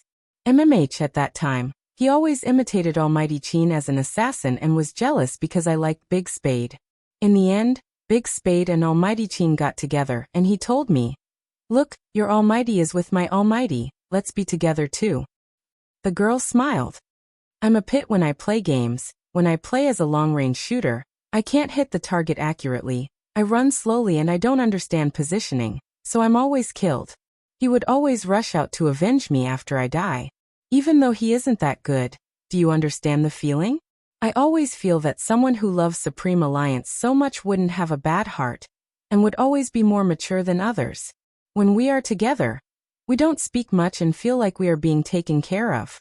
The last time I saw Little Spade wearing a sock puppet and saying that her boyfriend was jealous, and that she had to coax him. At that time, I thought that he had always been the one coaxing me and I had never coaxed him. Now that we are about to graduate, I'm always worried if we can be together in the future. Unexpectedly, he proposed to me that day. He said that even Almighty Z has to coax her boyfriend, so how can he coax his girlfriend? It's not that we don't quarrel, but sometimes when we quarrel, we look at those people and it reminds us of the sweet times. The reporter didn't expect to interview such a person. Afraid that it would be seen as a show, he didn't say much. Even though he knew that if this interview was broadcasted, the click rate wouldn't be too bad. To avoid suspicion, he still moved the microphone to the one below. Then he froze. It was an auntie with a load on her shoulder. Her hair was a little white, and her back was slightly arched. She was dressed very cleanly, as if she had specially waited for this day. However, she still had to make a living, so she brought along the things she wanted to sell, a small amount of cigarettes and some bottled water. She held the ticket in one hand and asked the person beside her, "Is this Supreme Alliance's match ticket? Are we going to watch it here?" When the reporters saw this scene, they were shocked. After all, it was impossible for people of his age to watch esports competitions. Moreover, there was only an elderly auntie, which made her seem even more out of place. After the camera swept over, both the reporters and the cameraman felt that this was going to be a hot topic. They passed the microphone over. "Auntie, sorry to disturb you, but we are really curious. After all, apart from some young girls, there are also guys who like to play this game. There's only one person of your age here. So if it's convenient for you, can you tell us why you bought this final match ticket? Is it for the younger generation in your family?" Unexpectedly, the auntie hurriedly waved her hands. "No, I bought it for myself. After waiting for so long, I can finally support those children. I'm really happy." "You bought it for yourself? Then you." With that, the reporter paused. "Do you know anyone in Supreme Alliance?" After all, the word children had been mentioned. The auntie seemed to be in a hurry since the camera had been pointing towards her. But then, she seemed to have recalled something and gradually stopped. "I don't know them, but they have helped me a lot. I am grateful to them for providing me with a lawyer when I seek redress for my daughter's grievances." With that, she paused. "Host, can I use your platform to say a few words to them?" The reporter's fingers paused. "Go ahead." But he wasn't sure if Supreme Alliance would see it. "I've watched your competition on the big screen. I'm old and don't understand competitions, but when I see you win, I feel especially happy. This is even better. Auntie has earned quite a bit of money from selling things, so I can go in and watch your competition." The reporter didn't know how to continue this sentence. Every single one of them seemed to be touched by their own words. He knew very well. Why were they standing here, buying tickets with smiles on their faces? They wouldn't force you to like the team they supported. Instead, when you asked, they would speak with assurance or smile shyly. Regardless of the expression, they had never left this place. They seemed to be saying it with all their might. "You might think that we are just fireflies, but together, we are a torch. A torch that protects the team." "Are we still interviewing?" the cameraman asked. Originally, they wanted to catch some questions from the scene to create a topic of discussion. But it was obvious that this time, they were destined to return empty-handed. The reporter had played games before, but that was a long time ago. Back then, there wasn't even a Supreme Alliance. They didn't really like it, but the games that seemed to appear in their lives. King of Fighters, Super Mario, Dance Group, Crossing the Line of Fire, Warcraft, Jade Dynasty, and now Hero. These were all familiar names that seemed to remind them of that period of time, what they were like, what kind of friends they had by their side, and what they were closer than lovers. They would talk about everything, even going to the toilet together, having little secrets between girls. They would climb walls together, learn to smoke, and be worried that their parents would see them, turning on the electric fan and blowing continuously.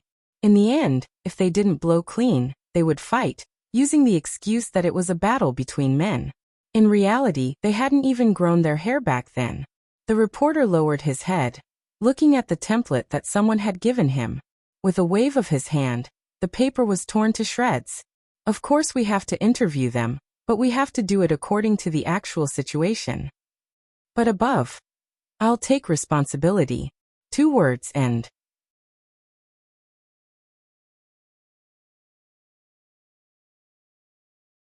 Chapter 1333. Fan Jia tightened her grip when she saw the report. This was the first time she felt like she couldn't control the situation. She had assumed that even with Z around, she wouldn't be able to control the hearts of others. After all, she knew better than them how they thought. She hadn't expected someone to step forward. Fan Jia's eyes dimmed, but there was nothing she could do. She had wanted to approach them from the perspective of a fan, and then poach them. Who would have thought that in the end, she would only be able to pry away a few scattered people. They weren't going to be of any use. After all, Fengyi wasn't a pushover. He would definitely control the public relations. Fan Jia realized that her plan might fail, and started to panic. At this moment, Bojio made her move. When it was time to contact young Master Tang, she wouldn't hold back. Of course, she couldn't make such a call in front of others. She found an excuse to enter the washroom. After closing the door, the call went through. She didn't say anything unnecessary, just one sentence. Fan Jia is in Jiang City. She was last seen in the old alley of the Great Wall Street. There are many inns and internet cafes there, but similarly, there are many surveillance cameras. The person on the other end laughed. Are you only going to tell me Fan Jia's location? Aren't you going to tell me your location? Or rather, where are you hiding Qin Mo? It isn't difficult for us to find him since you have to participate in the competition. That's true. Why don't you let young Master Tang handle the matter, and allow the Almighty to participate in the competition? You can capture him. What do you think? Bojio arched a brow, her fingers tapping on the phone as though she was negotiating. Z, do you think I don't know what you are up to? Didn't you already know that we wouldn't capture him in public? That's why you brought him to Jiang City. It is indeed troublesome to capture Qin Mo since we have to think of an excuse. But no matter what, it won't be able to convince the masses. When young Master Tang said these words, he tugged on his tie. The latter part was what I said during the meeting. It's always difficult to persuade those people. Bojio replied calmly, Young Master Tang, you are being humble. This level of deception should be a piece of cake for you. The person on the other end of the line didn't reply. Instead, he changed his tone and said slowly, as long as you can ensure that Qin Mo doesn't do anything, we won't do anything. If he shows any signs, you have to be prepared. My boyfriend is busy dating me every day. He doesn't have time to do anything else. Bojio replied casually, but she was well aware of the situation. If you guys can't catch him, I don't mind doing it myself. You? You want to commit a crime? Z, this is China, not the Fifth Avenue. Are you here to capture or kill? Focus on your competition. We'll take care of everything else. Being obedient isn't for your own good, it's for your family's good. You should understand what I'm saying. Of course Bojio understood. That was why she hadn't launched a large-scale attack to track Fan Jia down. During the probation period, whatever she did would be blamed on the Almighty, so she couldn't do it. If everything goes according to plan, we should be able to find him tonight. These were young Master Tang's last words. This person always did what he said. Since he said it was night, it wouldn't be past midnight. Bojio relaxed. The moment she hung up, she received another call. It was Fengyi. Bojio pressed the answer button. A voice came from the other side. It seemed to be somewhere else, and the background noise was a little noisy. Tell those bastards not to worry. With just a few words, Bojio smiled. The committee has agreed? MH. Even though he was tired, he wanted to share his joy with someone. But the committee still needs to see how good he is. If he's still top-notch, the name list will remain the same. Bojo arched a brow. What do you think? It's too late for a match, isn't it? I sent the footage of your training yesterday to the committee. They're looking for someone to analyze it. Fengyi paused. Let's wait a little longer. The results will be out soon. A chance is better than no chance at all. All right. Bojo's eyes lit up. Fengyi was right, there was still a chance, at this moment. Within the committee, a person led the three almighties from Xiangnan into the room. The person at the front was Xiangnan's captain, Xiaojing. Goddess Luo stood on the left while Zhao Sampang stood on the right. Honestly, it was such a sensitive time for the committee to invite him. Zhao Sampang was still a little apprehensive. The person sitting in the middle of the meeting smiled. Sit, don't stand. I called you here because we need you to complete a task with us. Task? Zhao Sampang turned his head to look at his captain with a dumbfounded face. There wasn't a single ripple in his emotions. With such a comparison, he felt that he was making a fuss out of nothing. Zhao Sampang told himself to calm down, otherwise, it would damage his divinity. But before he could adjust his sitting posture, a video appeared on the big screen. They had been hearing about the ID in the video frequently. After all, a certain someone was flaunting their love. It was infuriating. Qin Mo is currently using this account. As he spoke, his gaze landed on their faces. I believe all of you have heard about the exposure on the internet. It is undeniable that Qin Mo is an outstanding esports player, but now that he has lost his memory, we can't decide if he is still suitable for the Asian Cup. The video was taken from the internet, and the data is reliable. Take a look and analyze it from a technical point of view. What do you think of Qin Mo's current standards? Zhao Sampang glared. Why did Xiangnan have to do such a thankless job? Before he could speak, his wrist was pressed down. Beauty Luo smiled, gesturing for him to tilt his head. That was when Zhao Sampang realized that his captain had started to observe the movements of the character in the video. The other members of the committee were watching as well. Since they were in this industry, they had a certain level of understanding. There were even retired players amongst them. But the ones who truly understood were Xiangnan. After all, they had been the national champions for 3 consecutive years. That wasn't all. They had even been the runner-up in the Asian Cup. It was more suitable for them to provide their opinions on technical aspects. The video wasn't short. It wasn't just one match but 3 consecutive matches. After it ended,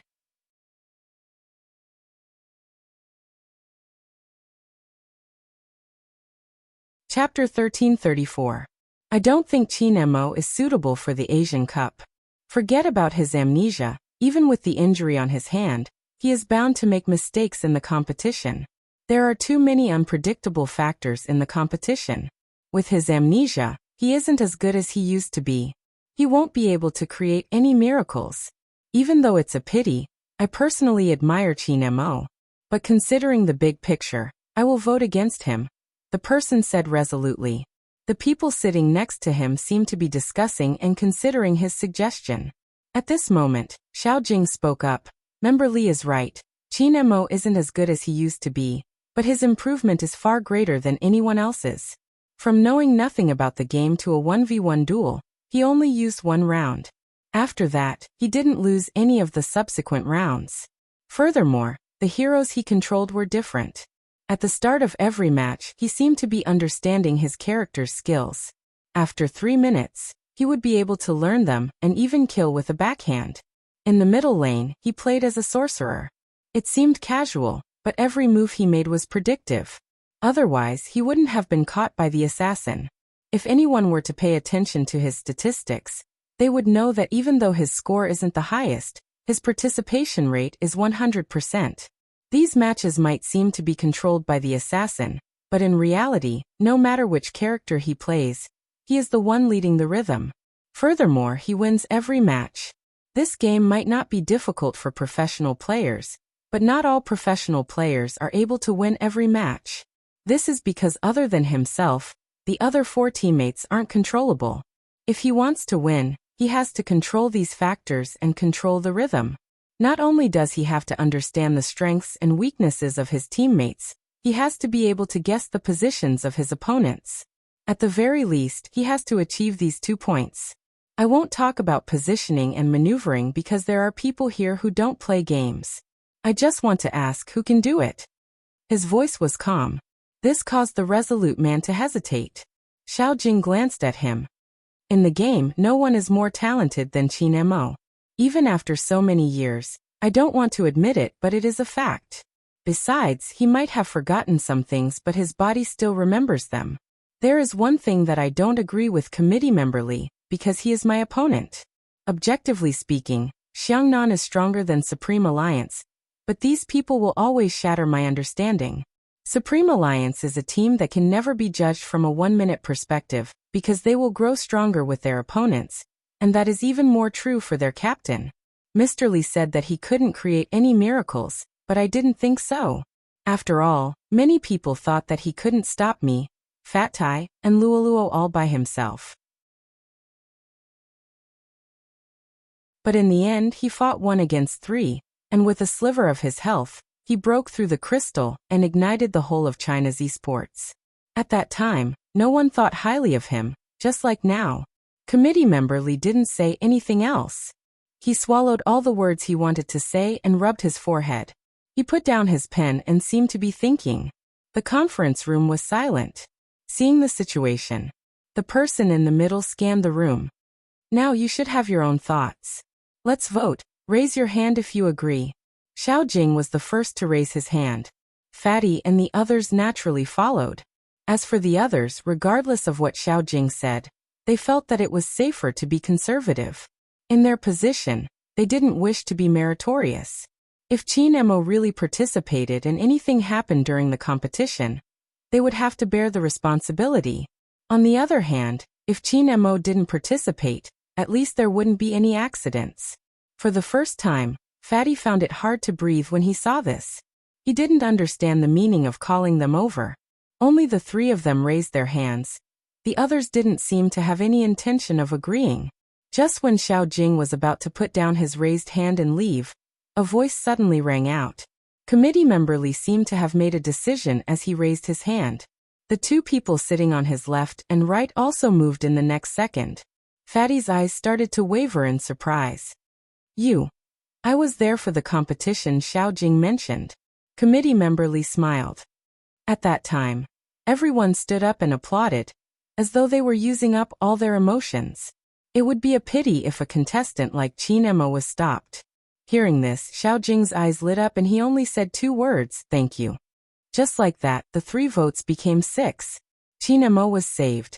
When it was time to leave, someone called out to Xiao Jing. "Captain Xiao, you are so smart. Why can't you understand today's meeting? Why are you still speaking up for Qin Mo? If you didn't say anything, someone would have suggested for you to join Supreme Alliance temporarily and return to another team after the Asian Cup. It isn't impossible since it is for the greater good. Committee member Zhang, you seem to have misunderstood." Xiao Jing's voice was emotionless.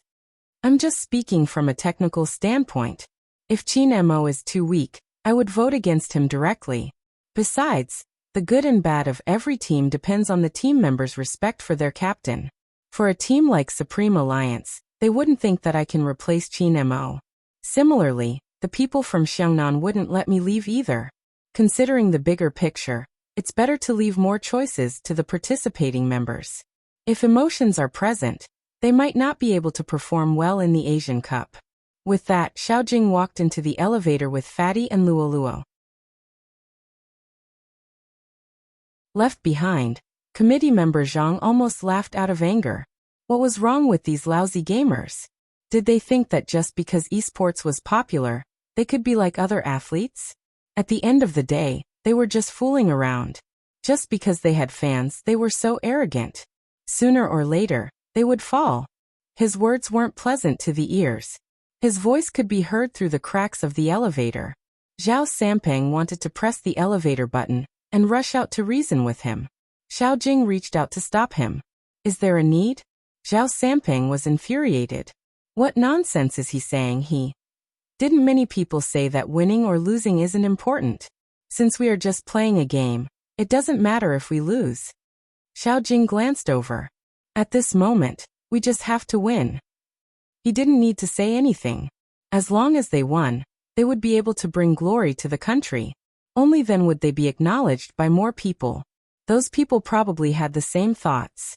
Xiao Jing's gaze landed on the white wall of Supreme Alliance's promotional video outside the elevator. He believed that one day, people would understand that they weren't just playing a lousy game. They were playing in a league, and their event was called esports. Outside the building, Feng Yi was still waiting for news. His phone rang. He didn't pause for a moment. After receiving the news, he turned to call Bojio. His phone rang. He didn't pause for a moment. After receiving the news, he turned to call Bojio. His phone rang. He didn't pause for a moment. After receiving the news, he turned to call Bojio. But there was one thing. The person she wanted to inform wasn't in the computer room. The other members were all there. When Lin Feng heard the decision of the committee, he leaped up from his chair and gave her a bear hug. He asked excitedly, "Really? Little Spade, is what you said true? You can take a look at your phone. Old Fox Feng has sent a message."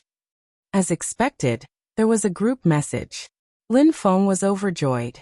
He was so happy. After he was done, he seemed to have thought of something, his back stiffening. He glanced towards Qin Mo's seat instinctively. When he realized there wasn't anyone there, he heaved a huge sigh of relief. Fortunately, his actions weren't seen by his captain. Everyone was happy, but their expressions were different. Bojio found the most reliable Rao Rong and asked, "Where did Brother Mo go?" "He probably went to the washroom." Rao Rong wasn't sure. Washroom. There hadn't been anyone there when she had arrived. At this moment, Feng Shang spoke up. Captain seems to have gone out to buy candies." Buy candies? No one believed that such a thing could happen. How could their captain buy candies? Bojio's fingers paused slightly before she headed downstairs.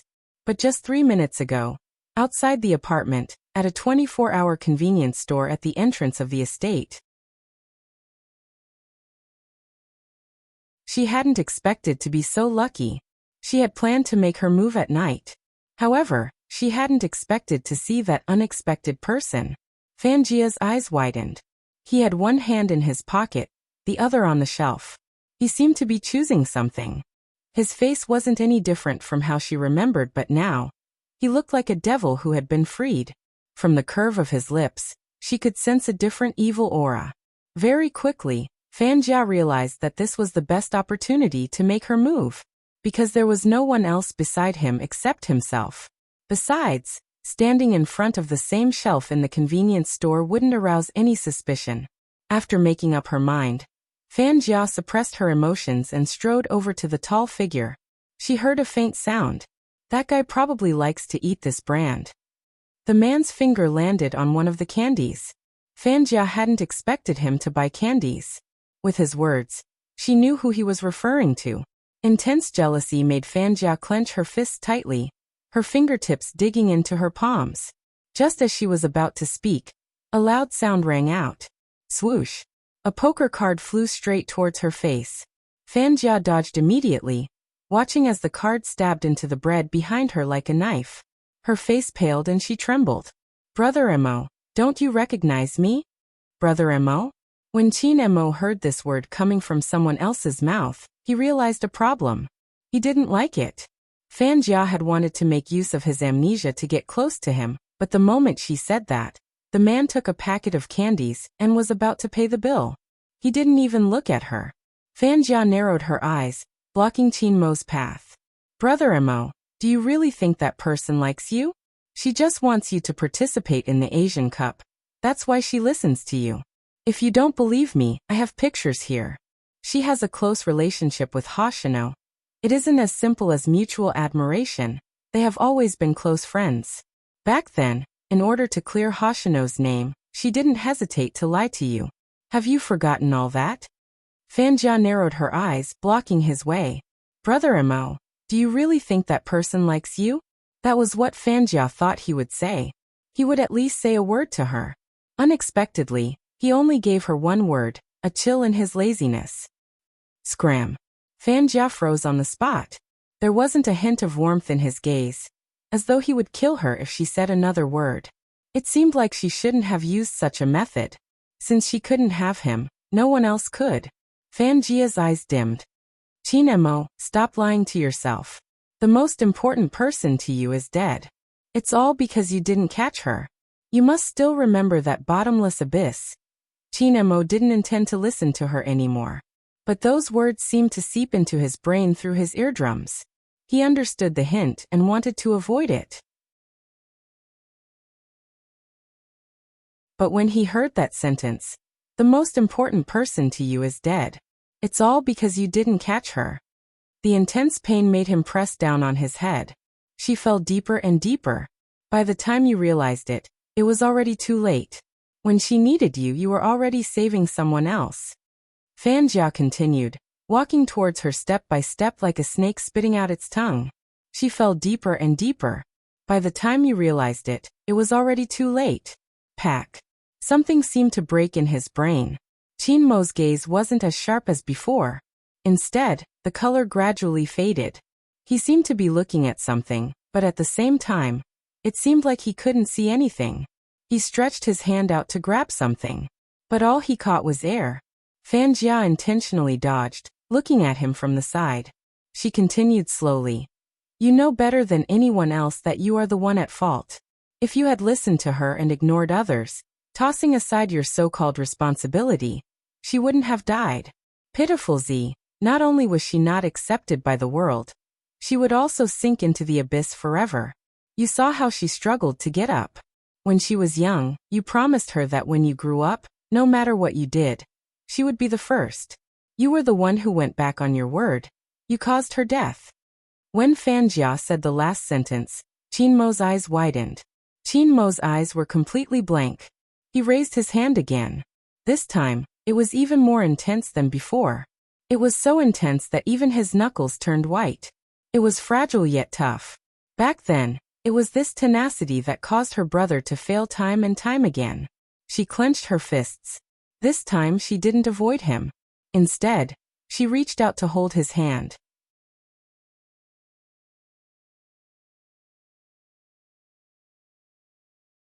Chapter 1335. The smile on Fan Jia's face froze.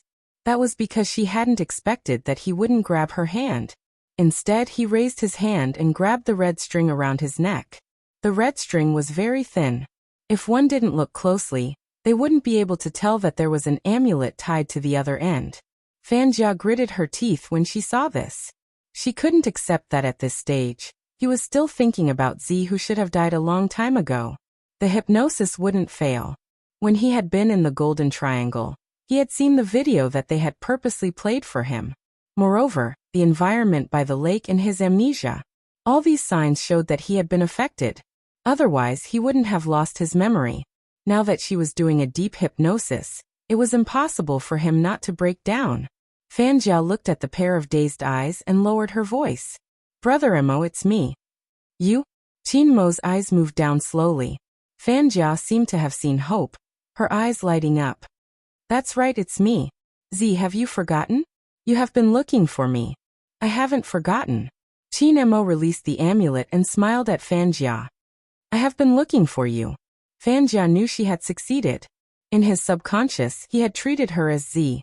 Back when she had approached him, she had wanted to use Z's identity because at that time, they had realized that Qin Mo's treatment of Z wasn't his usual style. But at that time he had been too flawless. Even though they had obtained a lot of information, she had only appeared by his side for 3 days. She hadn't done anything and he had exposed her. He had even dug out information about the organization from her. Fan Jia hadn't forgotten about this. She had thought that the best chance to become his lover hadn't been fulfilled. This time it was different.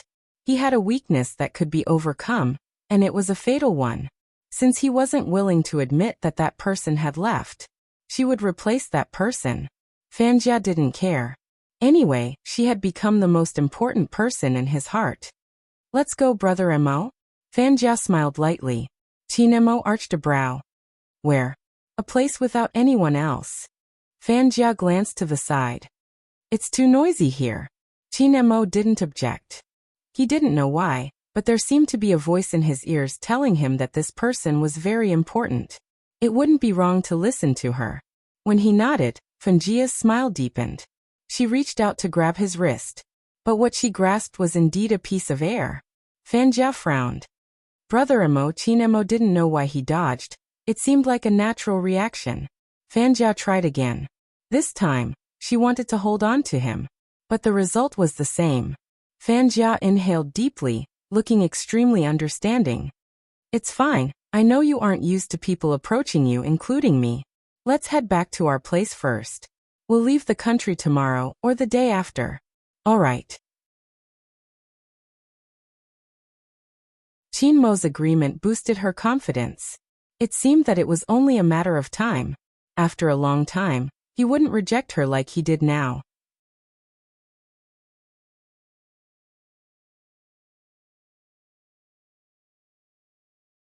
Chapter 1336. MH. Even though the answer was cold, Fanjia could see her life-saving talisman. But in that word, Fanjia could see her life-saving talisman. As long as he was around, the police wouldn't be able to find them. Fanjia didn't dare to stay any longer and urged Chin-Emo to leave. But Chin-Emo was still standing there. Fanjia followed his gaze. It was the box of sweets. Her eyes were filled with jealousy. Brother Emo, if you don't leave with me, I'll be in danger. Do you want to see me die again? Her words were like needles stabbing into Chin-Mo's mind. He suddenly turned his head, following behind Fanjia as they exited the convenience store. At this moment, Fanjia only wanted to leave. She hurriedly hailed a cab by the roadside. After opening the door, she gave the driver an address and swiftly shut the windows, as though she didn't want Chin-Emo to look outside. Right at this moment, Bojio walked towards the convenience store. She couldn't see the speeding cab across the street. Of course, the person in the cab wouldn't be able to see her from so far away. Bojio walked into the convenience store. She scanned her surroundings but didn't see the Almighty. He couldn't have gone back. If he did, she would definitely bump into him. But where did he go? Bojio frowned. She pondered for a moment before walking towards the employee. She reached out to hold the box, her lips lifting slightly. Hello, I have a question. Ah, thank you, thank you. The employee blushed and thanked her. Then, she fell into a daze, wondering how lucky she was to meet so many hunks today. Bojio saw that the girl was in a daze and wanted to repeat her question. I want to ask, did you see a tall guy wearing a black trench coat just now? He doesn't like to talk and is very handsome. He's here to buy sweets? Handsome. The employee didn't even have time to think before she blurted out. I saw him. Just now he was still standing there. Then a mysterious girl came and said something to him. Then he left with that person. Girl? Bojio paused. The Almighty couldn't possibly know any girls. She thought for a moment and asked again. Are you sure this person is the same person as the one I described? Of course. The employee's eyes lit up. That man is too handsome. It's hard to forget him. We were wondering if he was a celebrity. He was indeed the Almighty. But why would he leave with a girl? Suddenly, something seemed to have jumped in. Bojio's eyes widened, her fingers trembling. She reached out and grabbed the employee's shoulder. You must have surveillance cameras here, right? Can I have a look at the surveillance footage? The employee was in a difficult position. You have to ask our store manager. Bojio panicked for the first time. Where's your manager? I think he's in the shop next door. How about this? I'll call him and ask. The shop assistant was still very enthusiastic. After all, this little handsome guy looked very anxious. He turned his head and was about to reach for his phone. But what she didn't expect was, the other party did not give her the time to do so. Just as she turned her head away, a voice suddenly rang out.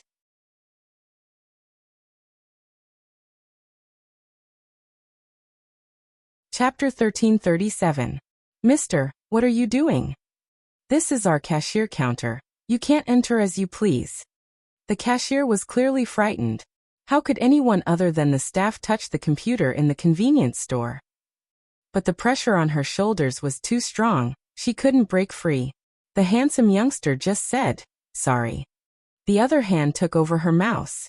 She watched as the hand moved the mouse and placed it on the keyboard. Even though it was only one hand, it was faster than her two hands. The file on the screen was quickly opened. Before she could clearly see what the young man was doing, the computer program changed. The cashier tilted her head, signaling for the staff to call the police. She mouthed, "Call 110. The staff was obviously shocked, pressing the phone button, afraid that the youngster would do something drastic. She covered the phone and said, "Hello." Right at this moment, the image on the computer screen popped up. Bojo calculated the time, pulling the video to 3 minutes ago. She saw the back view of the two people leaving. Then she continued to move forward. The camera couldn't capture the youngster's face, but there was a voice. Bojo could hear every single word she said clearly. Fanjia. Bojo's fingers froze. When he heard that sentence, "You know better than anyone else that the person who made the biggest mistake in this matter was actually you. If you had listened to her, ignored everyone else, and cast aside your so-called responsibility, she wouldn't have died. Pitiful Z.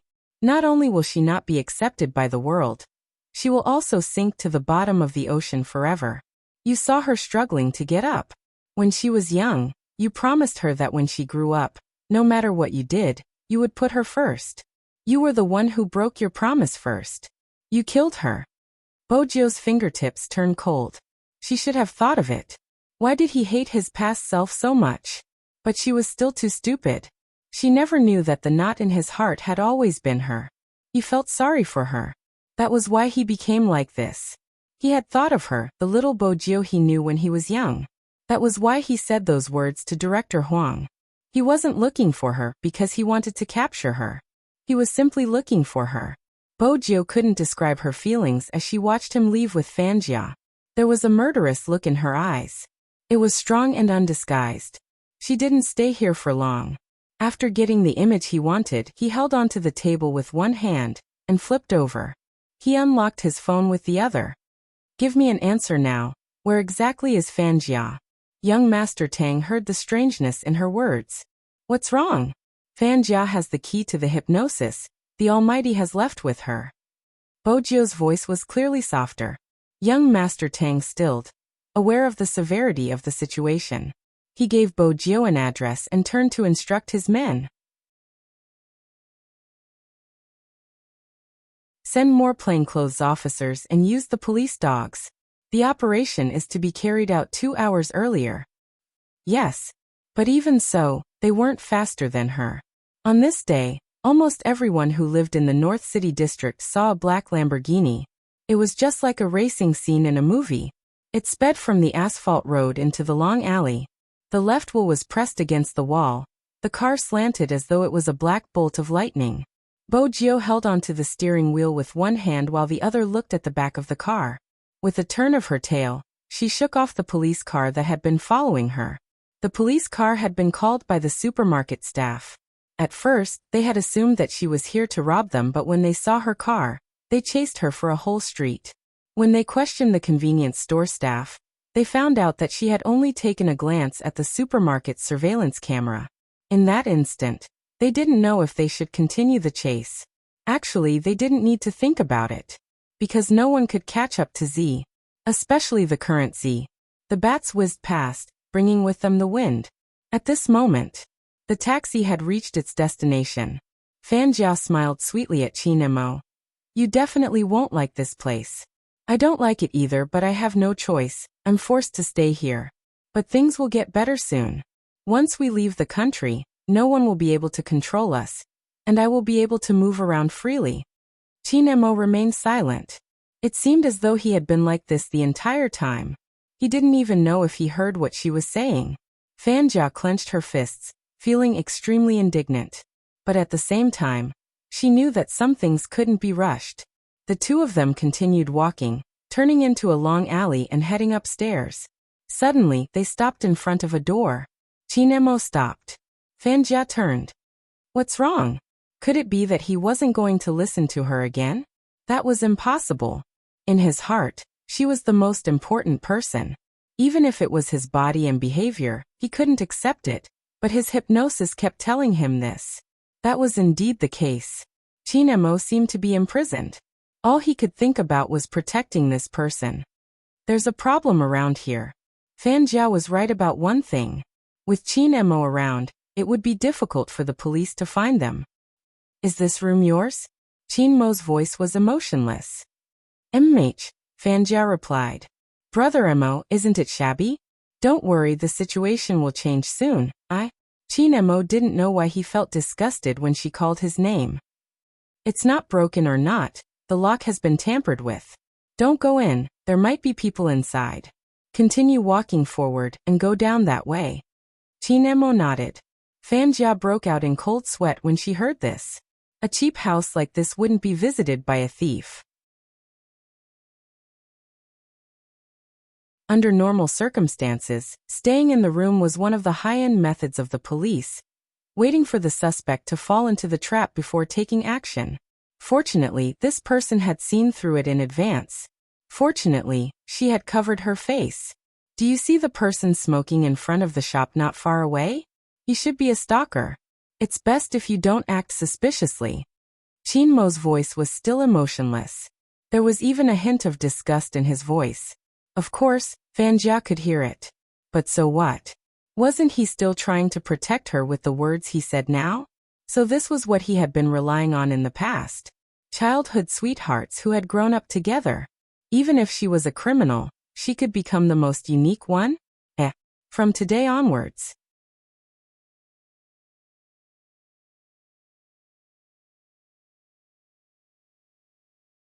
Chapter 1338. Very quickly, Fan Jiao realized things weren't as she had imagined. Qin Mo didn't have much feelings for her. Fan Jiao wasn't willing to give up. She wanted to pretend to be afraid so that he would care about her. However, he spoke before she could. It'll be easier to be discovered if you walk around like this. Go to the noodle shop on the left. Qin Mo's tone was calm when he spoke. Fan Jiao was still worried. Isn't that too obvious? It's too close to the street. The closer we are to the street, the better the view. Qin Mo didn't seem to like explaining. Regardless of what Fan Jiao said, he didn't speak. He approached the noodle shop and asked for a seat by the window. The angle was ingenious. Because of the decorations on the table, people outside wouldn't be able to see what they looked like. However, the people inside could clearly see what was going on outside. Moreover, the shop was at a triangular corner. This meant that not only could they see the pedestrians in front, but they could also see the movements on the left and right. After Qin Mo sat down, he didn't order noodles. Instead, he ordered a cup of hot tea. Fan Jiao watched the plainclothes officers walk past the window. That was when she understood why Qin Mo was sitting there. She was good at anti-detection. The ordinary police wouldn't be able to catch her. However, Fan Jiao could sense the difference in the plainclothes officers this time. They had come so fiercely that she could only hide in such a poor place. There were no cameras here. It wouldn't be easy for them to find her. But if they really carried out a carpet search, it would be hard for her to escape. What scared Fan Jiao the most was that they already knew which building she was staying in. Fortunately, she had made a move in advance and used the hypnosis key. As expected, as long as Qin Mo was around, everything would be done with half the effort. Fan Jiao knew why her master had wanted him to become a member of the organization in the past. Because having Qin Mo was equivalent to having a divine weapon. Regardless of whether it was for protection or killing, he was the most valuable. Now Fan Jiao could clearly see his value. He could drink tea leisurely in front of the plainclothes officers without being discovered. He was a natural-born criminal. Fan Jiao smiled. From now on, they would be in the same world. The plainclothes guards were still pacing back and forth outside. Something seemed to have happened as their footsteps became much more hurried. Something had indeed happened. It was the person hiding in the house who discovered the problem. Young Master Tang, the landlord said that Fan Jiao came back, but she didn't enter the room. We didn't see her on the other floors, not even the first floor. What should we do? Get out of the room first. Retreat?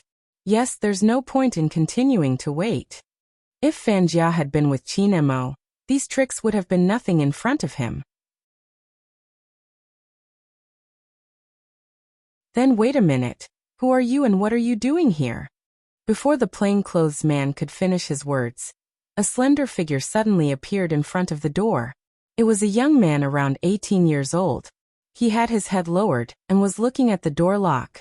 His eyes were slightly narrowed, and no one knew what he was thinking. The plainclothed man was about to walk over and hold him down to interrogate him. Unexpectedly, the moment his hand touched the youngster's shoulder, the youngster pushed him back. Then he heard the youngster's cold voice. "They were here, you just didn't notice." "What?" The plainclothes man was stunned. Just as he was about to ask something, he heard a voice.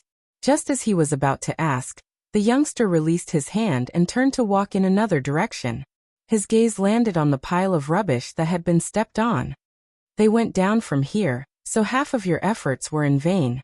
Who exactly are you?" The plainclothes man couldn't help frowning. "Are you a student from around here?" "Kid, let me tell you, don't be like Detective Conan just because you watch too much anime. We still have to search for evidence, you." The plainclothed man hadn't expected that before he could finish his sentence, a voice interrupted him. He was interrupted by the voice on the other end of the phone. "How old is the person you're talking to?" 10, I think he's 18, the plainclothed man stuttered. He hadn't expected young Master Tang to ask such a question. The most surprising thing was that the question continued. "He's rather handsome with silver hair?" "Yes." "Then it's her. I'll need at least 2 hours to get there. During these 2 hours, the entire team will listen to her commands. No matter how shocked they were, they would obey the orders given by their superiors." But no matter how much he thought about it, he couldn't figure out what kind of person could make young Master Tang so sure of their abilities. Moreover, the other party looked like a student no matter how he looked at him. Since they were so close, Bojo could hear their conversation.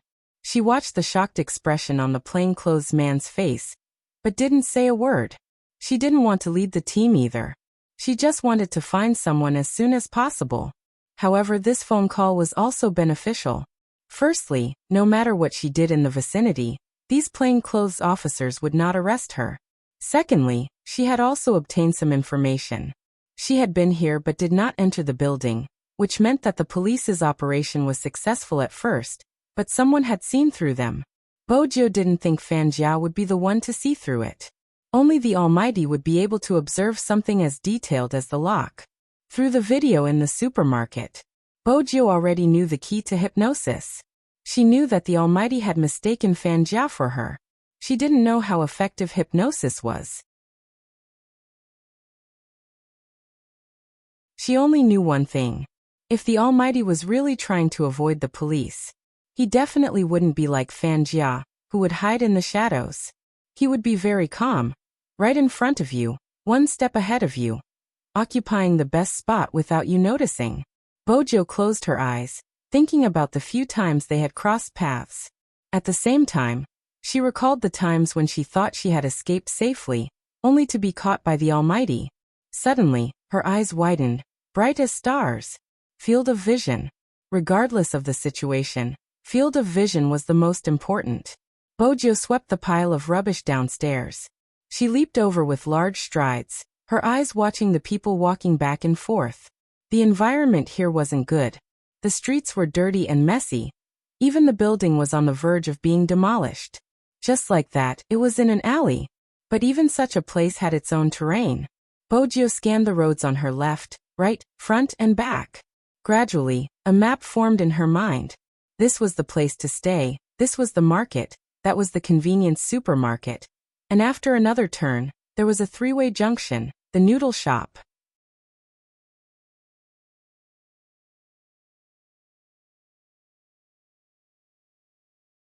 Chapter 1339. The noodle shop was too small and inconspicuous. Honestly, if Bojo hadn't tried hard, she wouldn't have been able to remember it. But at the same time, she knew that such a place would be easily overlooked. It was too ordinary and normal. However, its geographical location and perspective were indeed excellent. It was just like how she liked to eat Odin in the convenience store when she was in disguise, watching the police cars fly past her. Bojo glanced up abruptly. The tip of her tongue touched the roof of her mouth. This time, was she here to stop him? Bojo was smart. She didn't let the plainclothes guard follow her. She didn't even choose to enter from the left, right, and front. Instead, she walked to the back, removed her black trench coat and wrapped it around her hand. Then she pushed against the wall and walked into the kitchen. When the chef saw the sudden appearance of a person, his hand that was scooping up the noodles paused. What was going on? The most important thing was that the child took away the shredded meat noodles he had cooked. She had taken it away. Bojio had indeed taken a plate of noodles. That was because the Almighty hadn't eaten dinner in order to buy sweets for her. Of course, she was prepared for the fact that she would be facing two people later. Bojio dragged the plate with one hand and stuffed the other into her pocket. She walked towards the window. Fanjia's back was facing her, so she didn't see the person approaching them. But Chinemo was different. He seemed nonchalant, but in reality, he could sense the slightest movement. Moreover, the person who didn't seem like a waiter was walking towards them with a plate. Chinemo found that person familiar. But the reason he didn't shift his gaze wasn't because of the familiarity. It was because of the smile on her lips. It was interesting, as though she was saying, "Look, I knew you would be here." Chinemo arched a brow. Fanjia didn't know what he was looking at. By the time she turned around, her expression had completely changed. The venom in her eyes wasn't concealed at all. How did she find her way here? Fanjia bolted upright, picking up the knife hidden in her bag and pointing it at Bojio. She lowered her body slightly and placed the plate of shredded pork noodles in front of him, her voice carrying a hint of dissatisfaction. "Brother Emo, I really didn't expect you to be tricked away when you were buying sweets. Here, the noodles are freshly cooked, eat it while it's hot. I know you don't remember me again. Actually, I feel that after I stop gaming, I can write a book called My Boyfriend Loses His Memory every once in a while." Chinemo didn't speak. He was observing the youngster. Fanjia watched from the side, the venom in her eyes growing thicker and thicker. In the end, she couldn't take it anymore. She lowered her head and smiled, her voice like a snake's. "Brother Emo, this is the person who has been trying to hurt me. Help me kill her." Bojio's fingers stilled. She knew very well what would happen if a hypnosis was turned on. She was still too impulsive and wanted to bring him back, so she walked in just like that. But she forgot about Fanjia's treachery. Fanjia seemed to be enjoying the feeling, her lips curling into an uncontrollable smile.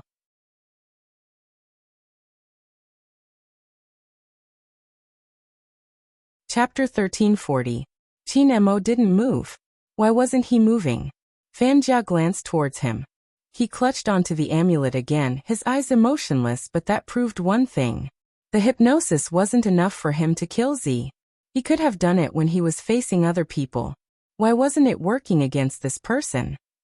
Fanjia clenched her fists, her eyes filled with indignation. But very quickly she realized something. Although it was impossible for him to kill that woman, if the other party hurt her, he would do it. That wasn't all. He was looking at her with a foreign gaze, which meant that Z's arrogance would end here. "Brother Emo, she will take me away. She will definitely take me away. She's in cahoots with the people outside. Please help me." Fanjia's eyes shifted. She sheathed her knife and leaned over helplessly. "Brother Emo, she will take me away. She will definitely take me away." As expected, Chinemo reached out and blocked Fanjia, his eyes dimmed. His voice didn't seem to be replying to Fanjia. Instead, he seemed to be telling himself, "I won't allow anyone to take you away." With that, Bojio paused, glancing up towards Fanjia. Fanjia revealed half of her face, her gaze sinister. She seemed to be saying, "Come over if you dare." Bojio narrowed her eyes. Indeed, she didn't like this scene, even though she was mentally prepared. Fanjia was still acting pitiful, calling him Brother Emo, but in reality, she was trying to provoke Bojio. This way, if Z were to take action against her, Chinemo wouldn't disobey her commands like before. Whoever hurt her would die. That was the real hypnosis in his mind. The more Fanjia thought about it, the brighter the smile on her face. She couldn't wait to see the arrogant Z beaten down by Chinemo. She couldn't wait to see how heartbroken she would be. Fanjia took another step forward. Her motive was to make it easier for Bojio to touch her. Who would have thought that the man would laugh lightly, pull the wooden chair from the next table with one hand, and sit down with his long legs spread apart? He was extremely nonchalant. I'm not interested in a rat living in the gutter like you. Catching you is the police's job. If I really want to take someone away, I'll take my boyfriend. Also, Brother Mo, do you think you can call him that? Miss Fan, it's really funny. Do you spend your entire life trying to copy someone else, only to realize that a fake is a fake and will never be real? Fan Xian was speechless when she heard Fan Xian's words. The last sentence caused Fan Jia's expression to change completely. She had to use all her strength to suppress the urge to stab this person. She knew that she couldn't expose herself at such a time. Her eyes reddened. What you mean by insulting me? It's fine if you want to kill me, but now you are denying me? My relationship with Brother Mo isn't something you can break up with just a few words. If you want to arrest him, then arrest him. Don't try to sow discord here. Bojio didn't reply. Instead, she turned towards Qin Mo. Logically speaking, with his intelligence, he should have been able to tell the problem, even if he had lost his memory. Logically speaking, with his intelligence, there was no way he wouldn't be able to identify the problem, even if he lost his memory. Logically speaking, with his intelligence, he should have been able to tell the problem, even if he had lost his memory. But now he had no intention of not protecting Fan Jia. It had to do with the key of the hypnosis. During the setup, you set the fingerprint as the owner, and it would recognize this fingerprint.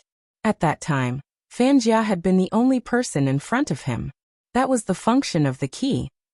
It would cause a person's tolerance to collapse completely, and then lure out the hypnosis in the deepest part of his mind, completing the setup.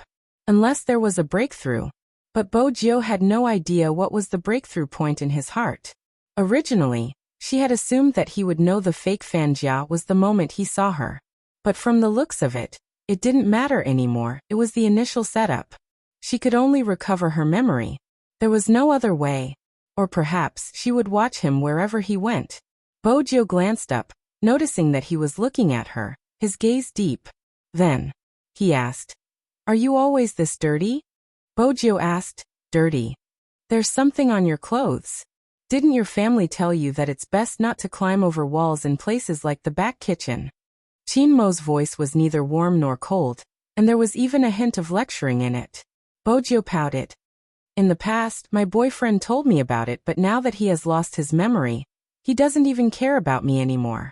I'm almost a child that no one wants." Qin Mo looked at the youngster in front of him, his fingers pausing. It had nothing to do with him. Qin Mo didn't know why, but when he heard that sentence, his heart skipped a beat. He wanted to reach out his hand and touch that messy head of black hair. This thought made his chest ache intensely, as if he had betrayed someone. Bojio sensed his odd behavior. Because it was too obvious, he held his chest with one hand, his brows furrowed, and even his lips were frighteningly pale. Just how painful was it for him to be like this? Bojio reached out to help him, but he took a step back, one hand extended, still protecting Fan Jia. "I think I understand. What is your self-suggestion? Because you always feel that you didn't protect me well. That's why you ended up like this." Bojio inhaled deeply, glancing at the plainclothes officers who were about to enter. She immediately signaled them not to come over. She understood the Almighty too well. Perhaps her approach was fine. But if it was the plainclothes officers, he would sense danger. Now he would get rid of anything that was dangerous. Let them go. This was the first thing Bojio said after she came out. The plainclothes officers widened their eyes. One of them didn't know whether to laugh or cry.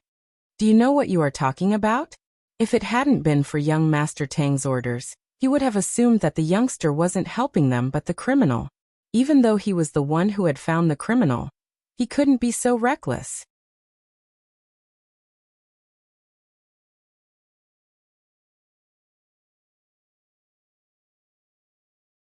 Chapter 1341.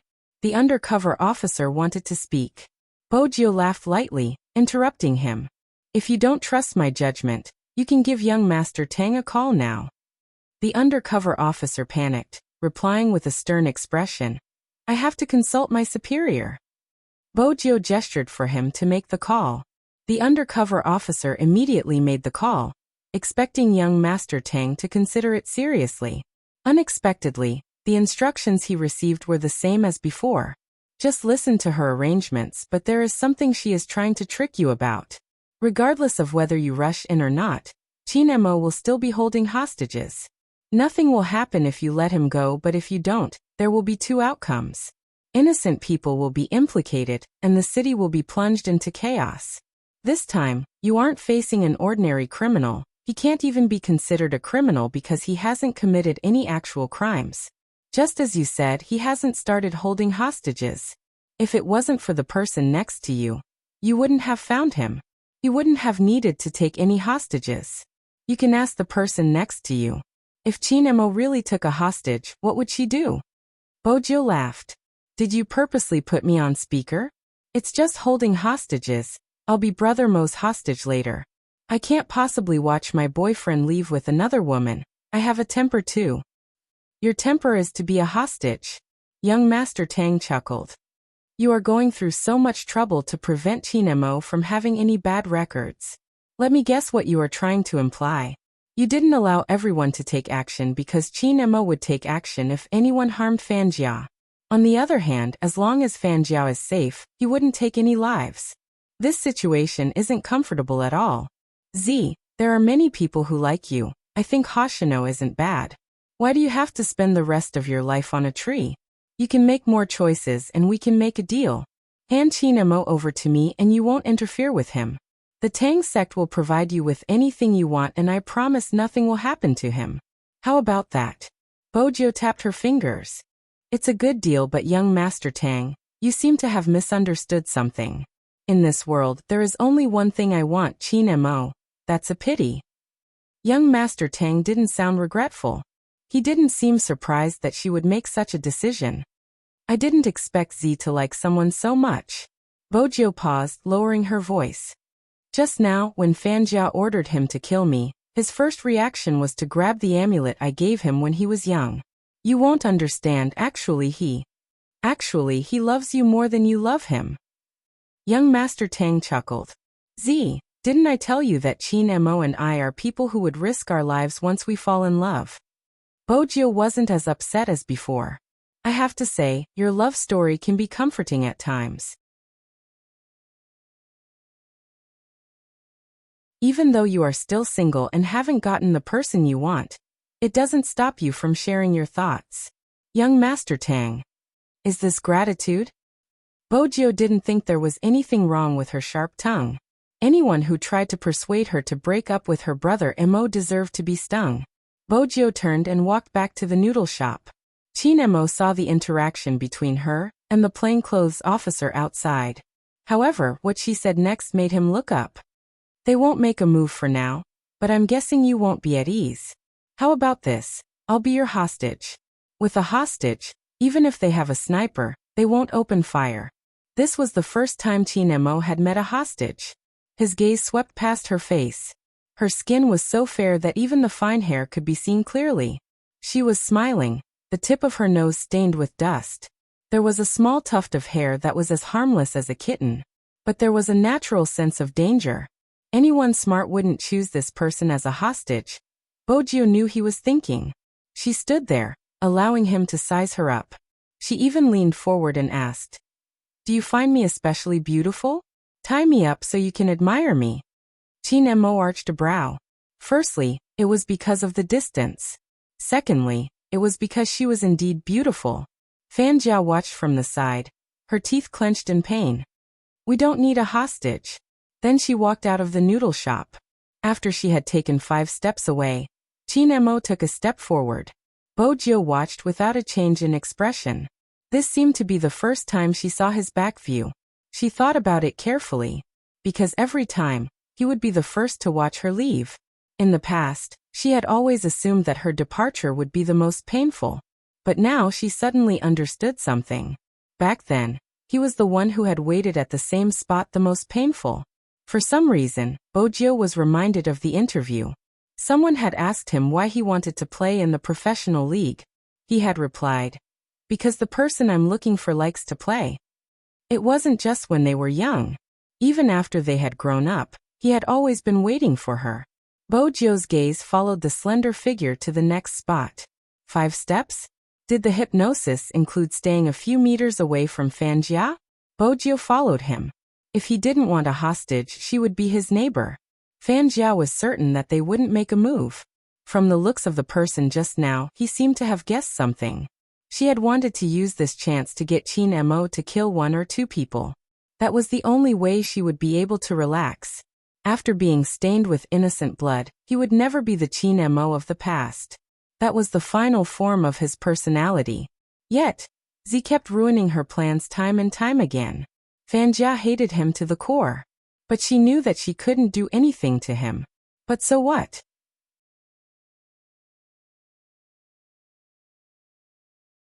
She was the one who wanted him to follow her closely, not her. If she wanted to follow him, she could do as she pleased. At the same time, she could witness how Qin Mo treated her with her own eyes. If she couldn't see it, she would tell her. Feng Jia's eyes lit up. When she turned, she suddenly paused and said to Qin Mo, "Brother Mo, stay here. I'll go and have a chat with that person. Don't worry, I won't be more than 5 steps away from you." Qin Mo remained silent. But Fanjia knew that from a certain perspective, her words were a hint to him. She smiled and walked towards her.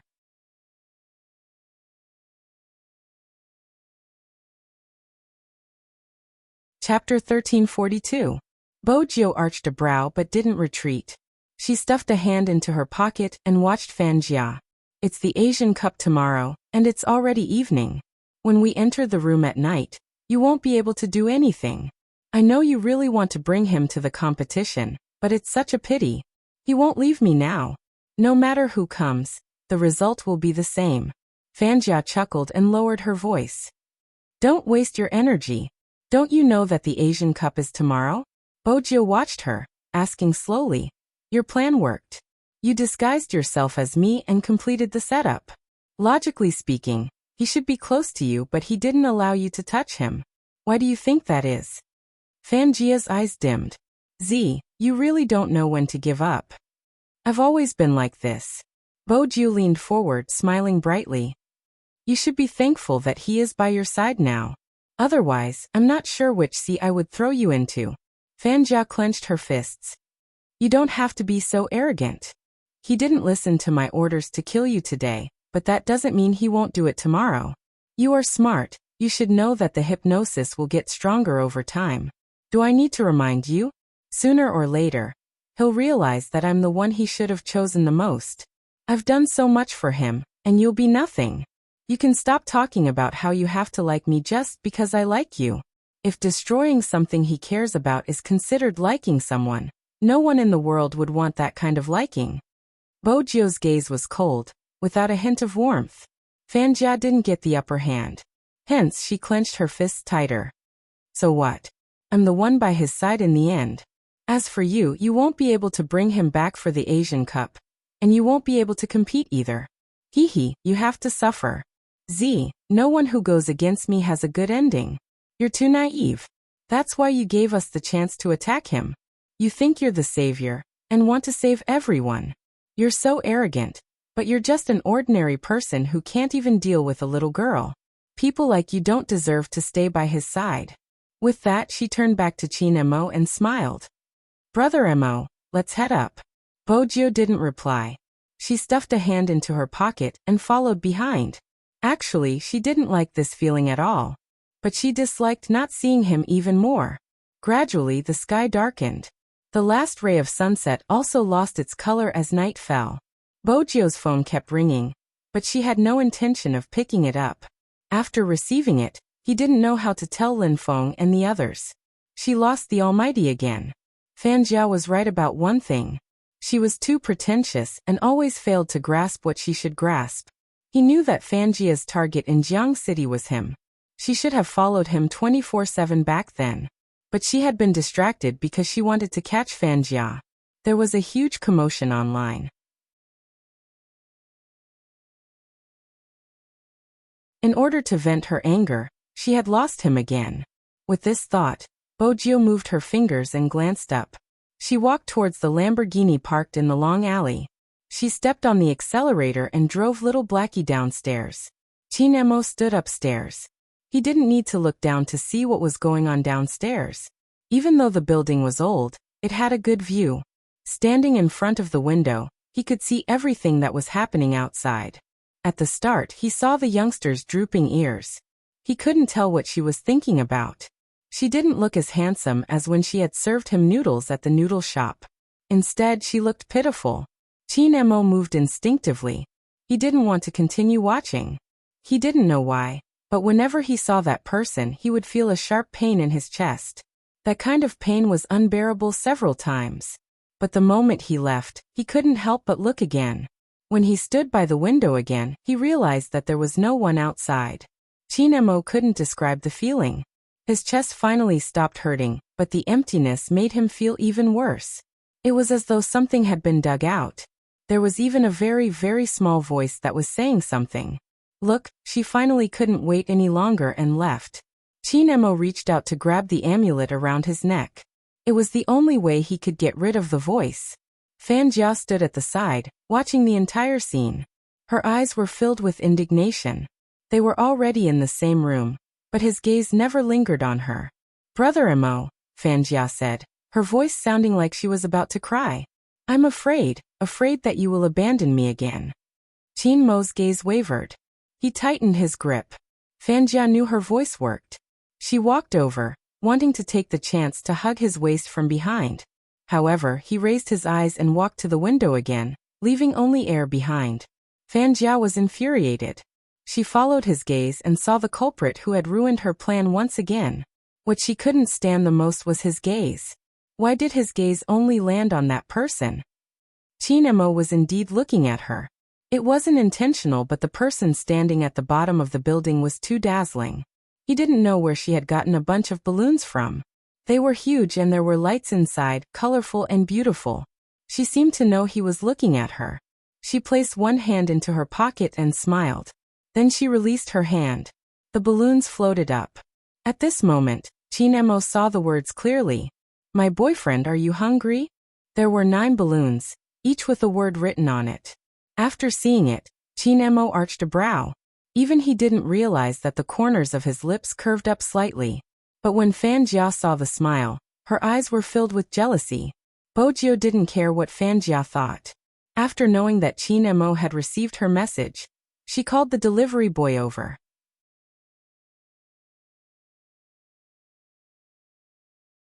She bit on her pen and wrote a line of words on the delivery order.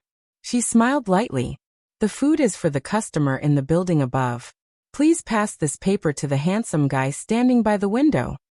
It was the first time the delivery boy had encountered such a situation. He glanced up at the balloons floating in the sky. Is that really your boyfriend? Bojio replied, adding another line on the list. The delivery boy was puzzled. Why is he with another girl? Because he lost his memory. Bojio paused. Then she laughed. My boyfriend is good at everything, but he always uses his memory loss to spite me. He isn't like that when he is normal. Any girl that tries to get close to him will be treated like a germ. The delivery man was confused. He looked like he didn't understand what she was saying. But nowadays, all sorts of weird things happened. Not to mention adding words on the delivery list. Some people who ordered takeout would even add on the condition. Please send a handsome man to deliver it to me. The delivery boy went upstairs out of habit. Before he went upstairs, he took another look at the balloons. The next time his girlfriend was unhappy, he would do the same. It was rather romantic. Chin Emo stood upstairs, watching as Bojio disappeared again. He didn't know about the conversation between her and the delivery boy. Similarly, Fan Jia didn't know either. Hence, when someone knocked on the door, Fan Jia asked, "Who is it?" Fan Jia asked, "Who is it?" She heard the reply. A delivery boy. She took a moment before opening the door. She knew that Z was the one who had arranged for the delivery. Since it was here, she would accept it.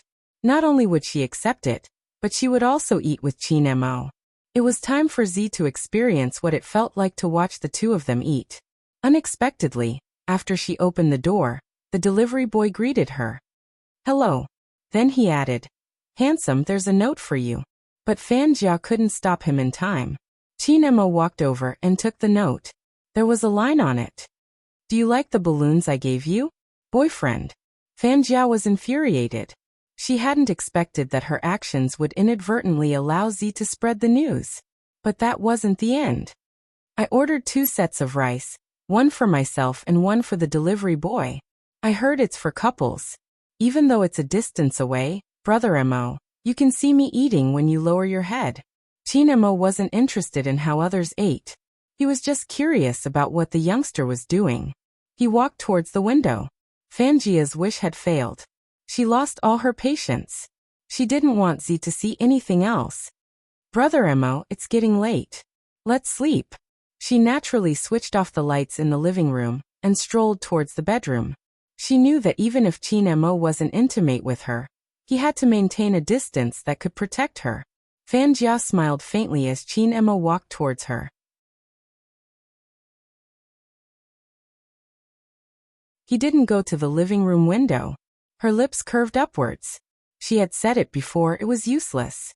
This person belonged to her. The hypnosis would be activated for more than 24 hours tomorrow afternoon. Once the 24 hours were up, she would be able to order him to kill. By then, his hands would be stained with blood. Fan Jia was patient. She didn't mind waiting a little longer. However, she also noticed something. That amulet was an eyesore. Every time it interfered with her words. She had to wait a little longer. After a night, she would be able to get rid of this thing. The smile on Fan Jia's face deepened at the thought. She had thought that Qin Mo would enter the bedroom with her. Unexpectedly, he stopped outside the bedroom, a full 5 steps away. He didn't seem to have any intention of entering. Fan Jia panicked. Brother Mo, aren't you going to sleep? Are you going to stand here for the whole night? In response, he leaned against the wall, stood slanted, hands in his pockets, and slowly closed his eyes. His meaning was very obvious. Fan Jia wanted to eat with him. Who would have thought that he wouldn't even speak, let alone talk about eating or not eating? Without standing by the window, he was like a devil who had lost interest in his surroundings. He was covered in darkness. Fan Jia tried to order him, but she was worried that it would backfire. It didn't matter if she waited another night. Anyway, they were sharing the same room. As for Z, she was afraid that she would think of many things. She didn't believe that Z could be that calm. Bojiu wasn't that calm.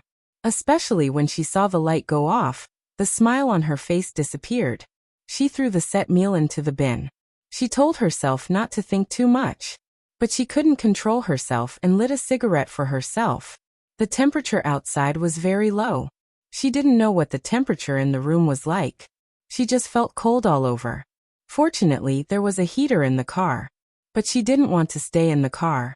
She wanted him to see her. She stood downstairs and smoked 7 or 8 cigarettes. When she couldn't take it anymore, she opened the car door. Bojiu knew that Fan Jia wasn't going to give them any chance to interact. But she didn't know if he was moved by what she had shown him. This was the first time Bojiu felt that time was passing so slowly.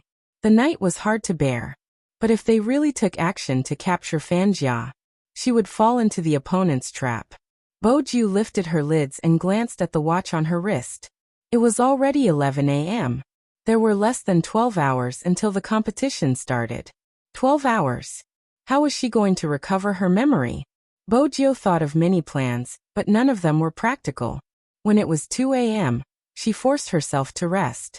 Because Fan Jia would definitely have something up her sleeve. Moreover, the longer the hypnosis, the harder it would be to break.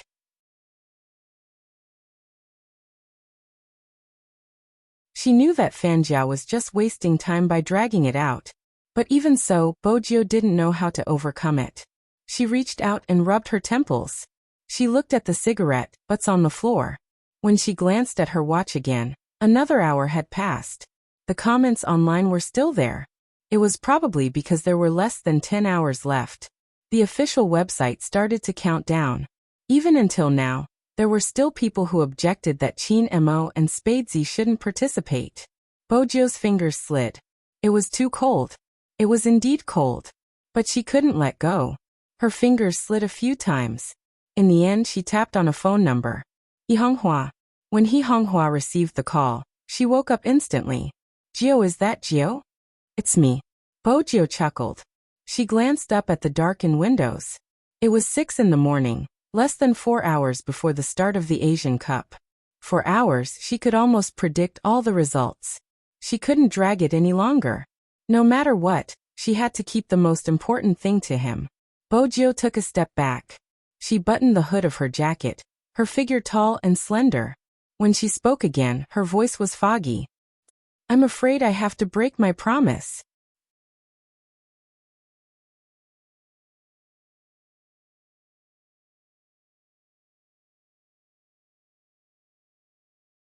Chapter 1343. He Honghua supported her head with her fingers. Jio, why do you have to do this? You're just wasting your energy and the comments online won't stop. Bojio glanced up, her gaze landing on a spot. She laughed lightly. I don't care. He Honghua stilled. The phone hung up. She knew she had made up her mind. In reality, He Honghua didn't know that Bojio wasn't lying. She wasn't the same as the other members of Supreme Alliance. It wasn't just esports, it was just him. She stopped because she wanted his victory to be even more pure. No one could predict the irresponsible remarks of some people. In order to avoid trouble and to ease He Honghua's worry, it wasn't a big deal for her to give up. But if he regained his memory one day, would he feel regretful? There was also Yao Yao Lin Feng, Uncle and the others. Their hard work. That was the reason for her decision. Bojio stuffed her phone into her pocket. In less than half an hour, the sky would be completely bright. She leaned over to retrieve a pair of black leather gloves and a baseball bat. She held it in one hand and walked up the stairs. She used the bat to knock on the small window of the old-fashioned door. Whoosh! The floor was filled with glass shards. Bojio wasn't afraid since she wore the gloves. She pressed down with both hands, arched her body and entered. She landed quickly. Qin Mo was leaning against the wall. When he heard the noise, he opened his eyes and looked at the youngster. Fan Jia ran out of the bedroom, her eyes widening at the sight. She hadn't expected him to use such a method to get in. Bojio didn't seem to see her, her gaze landing on Qin Mo. She smiled lightly. I have something to attend to and will be away for half a day. Before I leave, I want to tell you something. The most important person to you will always be around.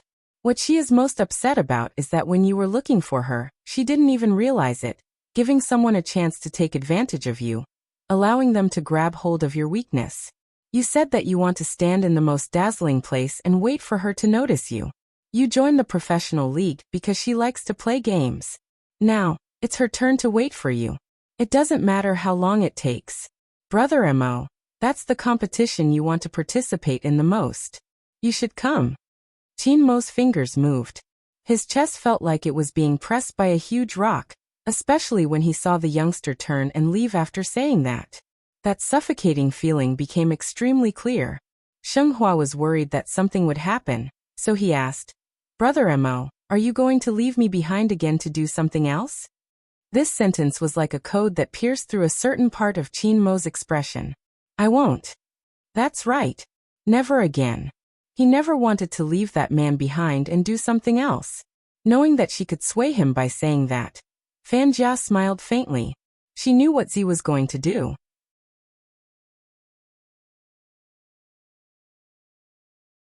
He was still harboring illusions.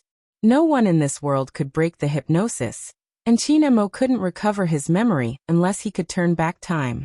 Fan Jia glanced at the time on the clock, the smile in her eyes deepening. She still had to thank some people, the illegitimate fans who intentionally went against the officials. If it wasn't for them expressing their love, they would have stirred up negative discussions and caused Supreme Alliance trouble. Otherwise, she wouldn't have gotten what she wanted. These were the people that Feng Yi couldn't deal with. If he didn't deal with it, the rumors would spread even faster. If he didn't deal with it, there would be more rumors like Supreme Alliance didn't cherish their fans. Under such circumstances, Feng Yi would only run in two directions, which would cause him to be exhausted. That was what she had grasped at that time. Now, Supreme Alliance wouldn't be able to escape from the abyss of suffering. She didn't need to do anything else. With those illegitimate fans around, the team would only get worse. As for Z, she would suffer the same fate. With that in mind, Fan Jia glanced over, catching sight of Qin Mo's hand pressing on his heart. She had never seen him in such a state. She wanted to reach out to help him, but he clutched onto the amulet again. Again and again. She couldn't even compare to a lousy amulet. Outside the building, Bojio turned on the taillights of the Lamborghini. Bojio switched on the taillights of the Lamborghini. She didn't drive little Blackie away. Instead, she said, "If Brother Mo disappears like you did in the military, I'll dismantle you and turn you into a cleaning robot." This was the most shameless threat little Blackie had ever heard. "Master, how can you bear to do this to your beloved car? A car can't take care of a person?" Bojio patted its headlights. "Didn't you always complain about your monotonous life as a car? You can cultivate the joy of cleaning." As a smart car, little Blackie had its own optical drive analysis. As an outsider, how could it allow itself to be reduced to a broom? Even if it was an electronic one. "The previous time was an accident, I fell asleep. What can I do? Besides, who knew that the devil would take action at night?" Bojio chuckled, replying leisurely, "That's why I washed your car gently, I didn't dismantle you." Little Blackie felt that Master was in danger today. He was afraid that he would lose his life. Hence he adjusted the channel, using his most magnetic and serious voice. "Master, don't worry, I won't let anyone touch your little vixen. Wherever he is, I will be there, I won't lose him." Bojio didn't say anything else, she patted it again. Little Blackie shivered, turning the headlights up a notch. When the plainclothes officers saw this scene, they only felt that they had encountered some kind of supernatural incident. They all looked at each other.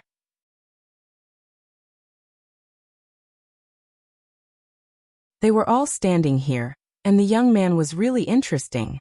He didn't ask them for help, but actually asked for a car. The sky in the east started to brighten. It was impossible for General Qin not to receive Qin Mo's news. While Deputy Zhang was reporting, Movie Queen had already woken up. She had wanted to hear something. It was impossible for someone like General Qin to not notice the presence of another person. After Deputy Zhang left, General Qin walked to the corner. He walked to the corner and looked at the pajamas on the ground. Then he squatted down, reached out a hand, and pulled his wife into his arms. He was wearing a military uniform. "Even if you don't believe me, you have to believe in our son. He will be fine. I should have realized it a long time ago. We were too selfish back then. When we were busy, we sent him overseas. When we weren't busy, we wanted to bring him back. We didn't even ask him if he was willing." Movie Queen was no different from a child in General Qin's embrace. Tears welled up in her eyes. "He has treasured that amulet since he was young. I don't know what he placed in it. When I asked Dad, he said that it was a memory he didn't want to forget. All these years, we thought it was best for him not to remember it. After all, that way, he could live a normal life in Jiang City. But who knew what he was thinking?" General Qin hugged her tighter. "It's all my fault, I'm to blame. I should blame you. Let me tell you, if our son doesn't come back, we will divorce." Movie Queen didn't let go of him. "Do you think that amulet will protect our son?" General Qin, who never believed in such things, lowered his voice. "It definitely will. If that little girl was still around, she would definitely protect him. After all, the two of them had been so close in the past. After all, in order to clear Z's name, he had done so much. No one knew about it. Perhaps he didn't care about it. When he was young, his son had told him not to catch anyone who knew how to use a computer. At that time, he had treated it as a child's words. Now that he thought about it, it was probably because he liked it too much. Hence, he had thought about it in the future. Yes, because he liked it too much. The first reaction of liking was to protect it. Qin Mo wasn't the only one who thought about it. Bojio too. She had never been so clear about it before. What did she want? It wasn't just to protect that person. It was to protect that person's dream. Since it was a dream, she had to stand in a corner and be clean. Ding! That was the sound of the mall's door being pushed open. At 8 o'clock, some places weren't open yet. Of course, there were still people working. At 8:30, the crowd started to surge. Bojio walked in. The saleslady smiled. Hello, do you need me to make an introduction? The men's clothing isn't on this floor. I know. Bojio stuffed her hands into her pockets and removed her mask. She smiled. But I didn't go the wrong way. When she saw that face, the saleslady's heart skipped a beat. It was really handsome. Right at this moment. Jiang City Bird's Nest. The transparent building was 258,000 square meters. There were fans queuing up to check their tickets and enter. There were balloons flying into the sky and three-dimensional cosplayers. Under the camera, it was a cool and spectacular sight. As time passed by, all the units were ready. The director in charge of the livestream directed the floor staff. For the third time, they tested the volume and network. Everything was in place. At 9 o'clock, all the competing teams started to enter. There were 4 teams in this competition. It was like a 2-on-1 battle. The 2 teams that won would enter the finals. They had already drawn lots the last time. Many people were saying that it was fortunate that Supreme Alliance wasn't up against the Japanese. Otherwise, they would have been finished before the competition had even started. That wasn't wrong. However, the Japanese weren't the only strong team in the Asian Cup. Every team that could participate in the competition was at the international level. Many experienced esports fans felt that Supreme Alliance wouldn't be able to go up against them. 9:15 p.m. Supreme Alliance's lounge. Lin Feng glanced up. Still no news. MMH. Yunhu was the one who replied. It had never been so gloomy. But some of the fans felt as though they had helped their idols, getting rid of all the people who didn't treat their team well. Shui Yaoyao and Coco looked at a corner in a daze. It seemed as though they had lost all their fighting spirit. At this moment, the door opened. It was Feng Yi. He didn't look any different from before, his suit still neat. He glanced around the lounge and smiled. Do you guys want to lose before the battle starts? Do you guys not even have a chance to let Little Spade and young Master Qin come back? Of course not. Feng Shang bolted up, his face flushed. Feng Yi glanced at his brother, raising his hand in a gesture that Qin Mo used to do backstage. Since that isn't the case, play well. Don't tell me you can't do it. Who said we can't? Swoosh. Everyone put their hands on it. Feng Yi chuckled. Do you know, once you compete, the people here will be able to see you again. Be it young Master Qin or Little Spade, there will be gifts for you during the official introduction. Take a good look when you enter. Come on, Supreme Alliance. Victory! They shouted with tears in their eyes. No one seemed to be able to hear them. This was because they were always like this. When they entered the battlefield, they would always wipe away their tears first. 9:30. Numerous staff members wore their walkie-talkies and work cards. The Western Europe and China national flags rose slowly. The director raised his hand, signaling to the MC. 10, 9, 8, 7, 6. The drumbeat grew louder. 3, 2, 1. Swoosh.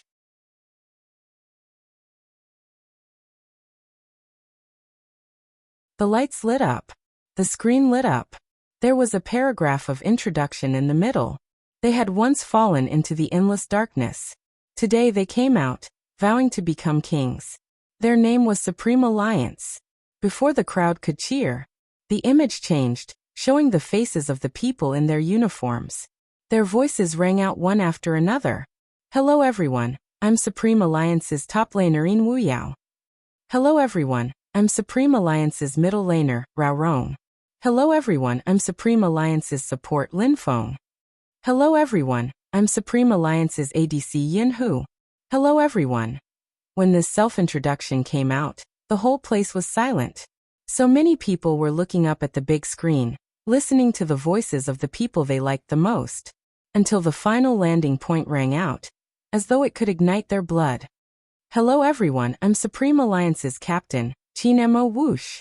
Almost everyone stood up, cheering uncontrollably.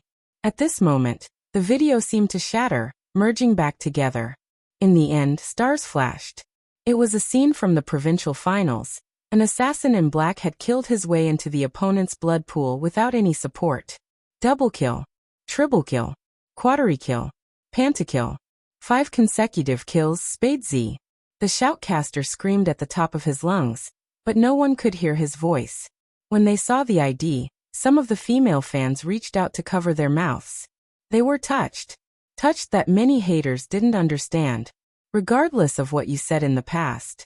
Would you be moved for a moment?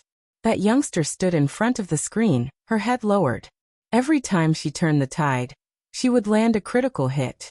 Would the handsomeness of her fingers moving the mouse be denied just because she was a girl? No, it wasn't. The youngster who walked out from the darkness with a lollipop in her mouth, the one who could kill with her headphones.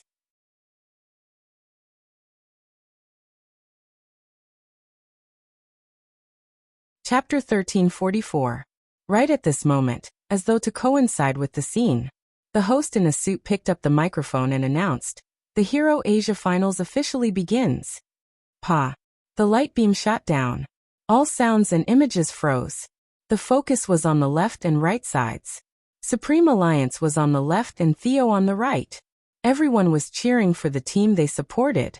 A gust of wind blew, causing his black and red uniform to flutter. Another person wearing the same combat uniform walked out from inside. Their eyes were deep, as though they were burning with fire. Some people said that they had all the meaning of youth in them. You and your dorm mates would fight in front of the computer just to watch a match. The youngster you loved hugged you and said, "Look, this is the team I like." You and your bestie can talk about them until the wee hours of the morning under the same quilt. Just when you thought that was the end of life, you would lift your head and see that there was a team that had never aged. Regardless of how many years passed, they would never forget. But now they were missing 2 members. The 2 that were supposed to be at the front didn't appear, even though some of them were mentally prepared. But when he saw this lineup, his face went blank for a moment. Some of the audience members who had stood up returned to their seats with disappointment written all over their faces. Some of them had even begun to whisper to each other. Why isn't Almighty Chin here? I thought Big Spade and Almighty Chin would appear. Even though there have always been discussions online, they shouldn't be unable to withstand this pressure. Seriously, the tickets were wasted. Sometimes esports players face such situations. They were the ones who said that Chin Mo had lost his ability. Now that he wasn't coming, they said that he couldn't withstand the pressure. It wasn't as if the Supreme Alliance couldn't hear it. Even Theo heard them. He didn't understand, but when he saw the commotion, he glanced over and asked the interpreter beside him. There was a slight change in the atmosphere. But regardless of the atmosphere, it was brought back by the host. Everyone must be looking forward to seeing how exciting the 2 teams will be. Let's cut to the chase and take a look at the order of the first 2 matches. They were both international teams. Of course, he would not come to the competition with an attitude of underestimating his opponent. But the news of Chin Mo's absence was a pleasant surprise for Theo. In fact, when they had alighted from the plane yesterday, they had received news that Chin Mo had lost his memory and might not be able to participate in the competition. But they always thought that it was just fake news sent out to confuse them. Now it seemed that it was true. They didn't have to worry too much. After all, in this kind of international esports competition, the Chinese teams were always at the bottom.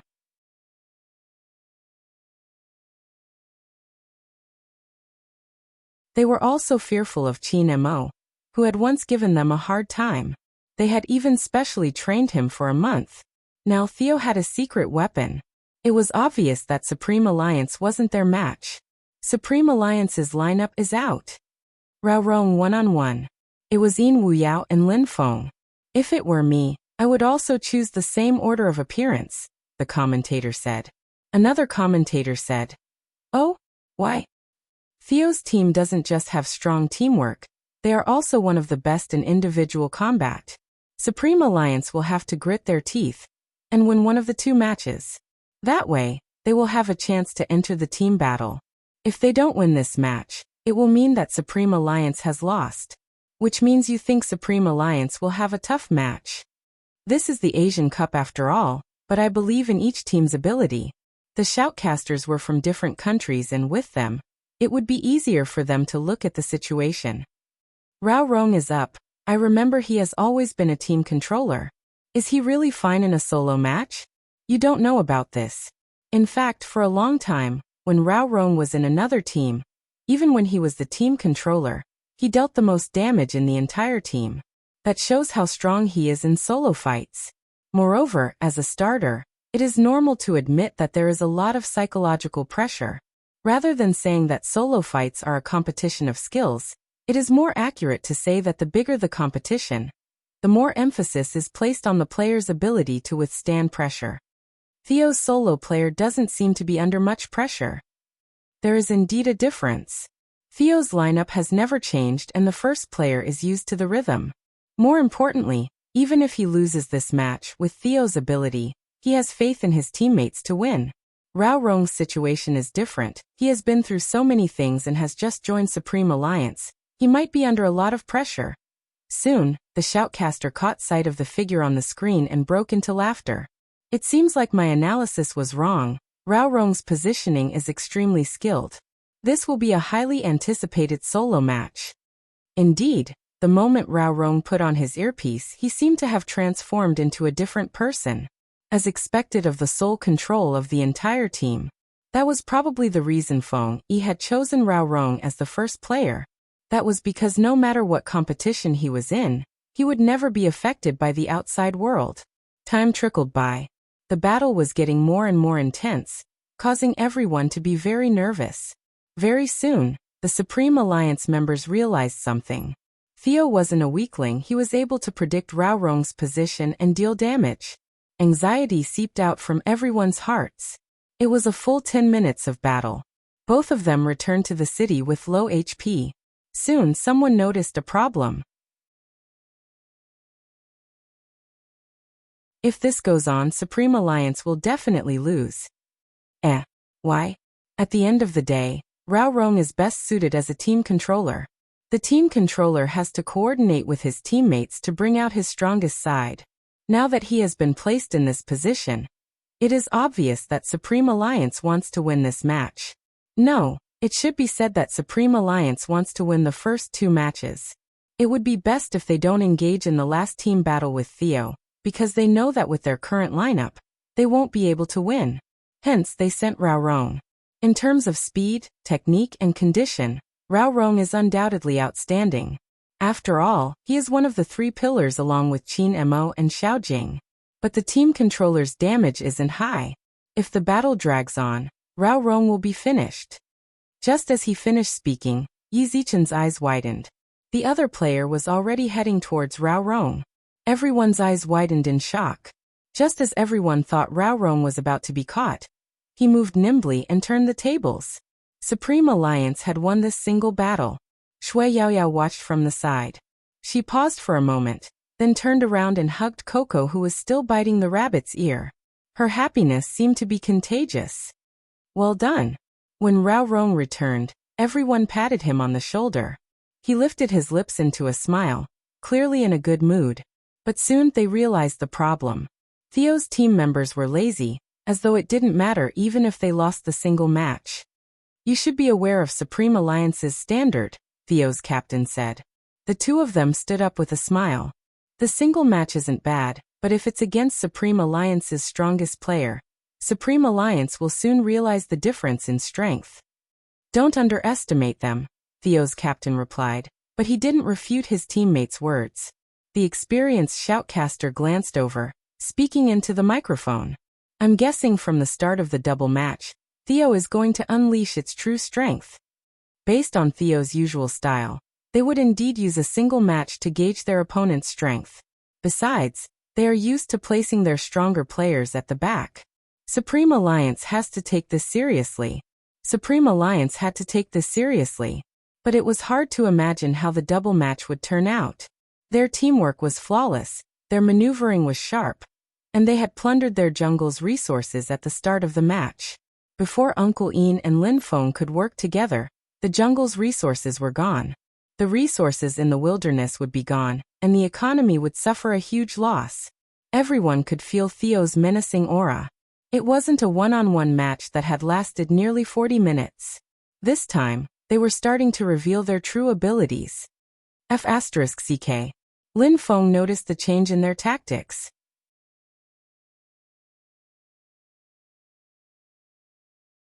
He started to move closer to Yin Wuyao, preparing to ambush the top lane. But the opponent didn't take the bait. It was fine if they didn't take the bait. The news of the tyrant being killed appeared on the screen. The economic gap had been doubled in an instant.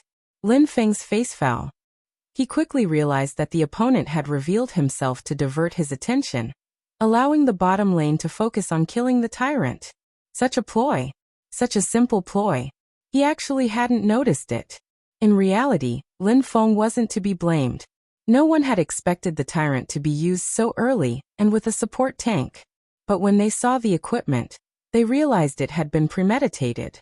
A wild knife, specially used to deal with wild beasts. It was all part of his plan. The audience could see with their own eyes how difficult it had been for Supreme Alliance to fight the double match. After all, the difference in their economy was too great. Fortunately, Lin Feng was smarter this time. He didn't dwell on the mistake, instead, he did what he had to do. The players on Theo's side raised their eyebrows when they saw this. I didn't expect him to be so composed. It seems like some information can't be fully trusted. We killed the tyrant, but he's still so composed. Supreme Alliance isn't too bad. They glanced at each other with their headphones on. With a swipe of their right hands, they vanished from the map in unison. The ordinary audience couldn't tell what was going on. However, the team that appeared in the spectator stand saw it very clearly. Supreme Alliance is going to lose the double match. When someone heard this, he subconsciously wanted to refute. But when he turned around and saw who was speaking, he felt as if his throat was blocked. Hoshino. It was actually Hoshino. Everyone knew that Hoshino's judgment was extremely accurate when it came to such matters. He seemed to be very unwilling to say this sentence. His eyes were looking at the screen, and his pupils were a little black. As for the fans sitting in the audience, they could not help but shout. The Japanese. It's really the Japanese. They're so cool. That's strange, aren't they still competing? Why are they here? Wait a minute, the audience and reporters seem to be heading over. What do you mean? F*CK, is the Japanese over? The person watching the live stream shook his phone. It took an hour, but they only used 20 minutes to crush them. During the double match, they used 40 minutes because of Peach's recklessness. It was a best of 3, and they gave up on the last match. The person's mouth fell open. After a long moment of hesitation, he added, as expected of the Japanese. Compared to the Japanese's ease, Supreme Alliance was in a predicament. Lin Feng and Yin Wuyao weren't useless. Perhaps it was due to the opponent's strategy, but it gave off the feeling that Supreme Alliance was being suppressed by the opponent. That Lin Feng seems to have sensed something.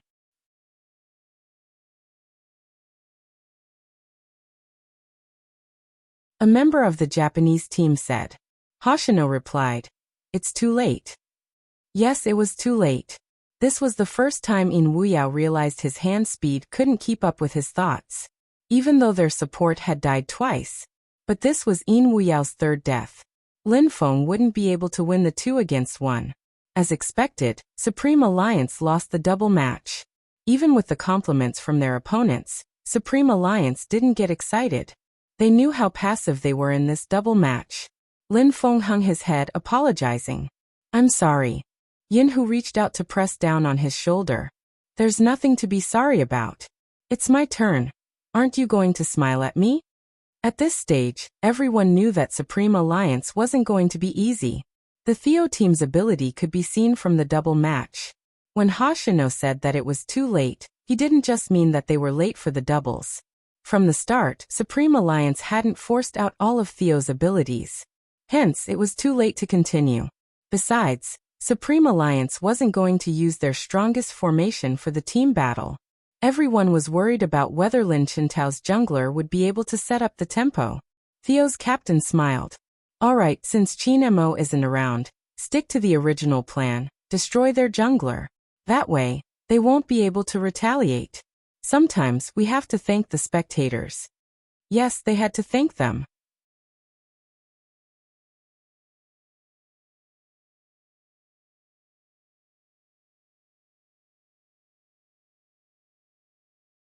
Chapter 1345. The shoutcasters knew what was happening, but even if they knew Supreme Alliance was in a precarious situation, They wouldn't say it out loud. They weren't newbies in international competitions. They knew better than anyone the changes in Supreme Alliance over the past few years. Perhaps some teams were destined to miss out on the championship.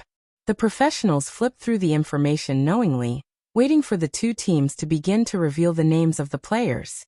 They had about 3 minutes to consider. After all, the team battle would decide the final victory. Time seemed to pass slowly. Lin Feng could see Feng Yi standing in the corner, seemingly at a loss for words. He probably wanted to smile at them as he lifted the corners of his lips. Unknowingly, it started to snow outside. It seemed to be the first snow in Jiang City. The snow was small, almost melting the moment it landed on his shoulders. But a child in a black down jacket stood there, staring at the ticket in his hands. He didn't move or speak. The ticketing officer didn't know what to do. "Kid, aren't you cold standing there? Hurry and go home, it's the same next year." "It's not the same." The child lifted his head, his cat eyes beautiful. "Supreme Alliance is participating this year, the team I'm going to join." The ticketing officer stilled. His first reaction was to laugh. "How old are you? Why are you thinking of gaming? No matter how old you are, underage children have to be accompanied by their parents. Do you understand? As long as there's a parent." The child asked, shifting his gaze towards the skirt that was flying over. Then he walked over, standing beside the person. "She is. Let's go in together." The ticketing officer laughed. "Kid, I'm not stupid. Don't pull a passerby and say she's your parent." "Passerby?" The child frowned, looking adorable. "She isn't a passerby." Before he could reply, the ticketing officer added, "Even if she isn't a passerby, only one person can enter with one ticket. Parents can wait in the resting area." Hearing that, the person frowned. He couldn't barge in because if he did, he would be disqualified. He raised his head and saw the countdown timer on the screen. It was too late for Feng Yi to come out, and this entrance was the fastest way to reach the arena. "Then, Brother Ticket Inspector, please let her in." The child turned around with his school bag on his back. It was obvious that he had a good upbringing. "I'll watch from the lounge." The ticket inspector was confused again. "You're not going in? Why were you so persistent just now?" The woman raised her eyebrows and looked at the little bean beside her. "You're willing to part with it?" "Yes, it doesn't matter if I go in or not, but you must go in." After the child finished speaking, he probably felt that he wasn't enthusiastic enough. After thinking for a while, he raised his hand and clenched it into a fist. "All the best." Did he recognize her?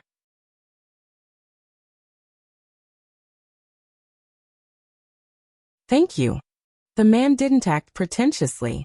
He rubbed the child's head and looked in the direction of the ticketing staff. When the ticketing officer let them through, he was still confused. After all, he really couldn't understand why the little boy in front of him would smile so sweetly when he saw the back view of that person walking in quickly. He had observed that the child had been standing there for half an hour with a paralyzed expression. Now that he had given the ticket to someone else, he was smiling? What kind of trick was this?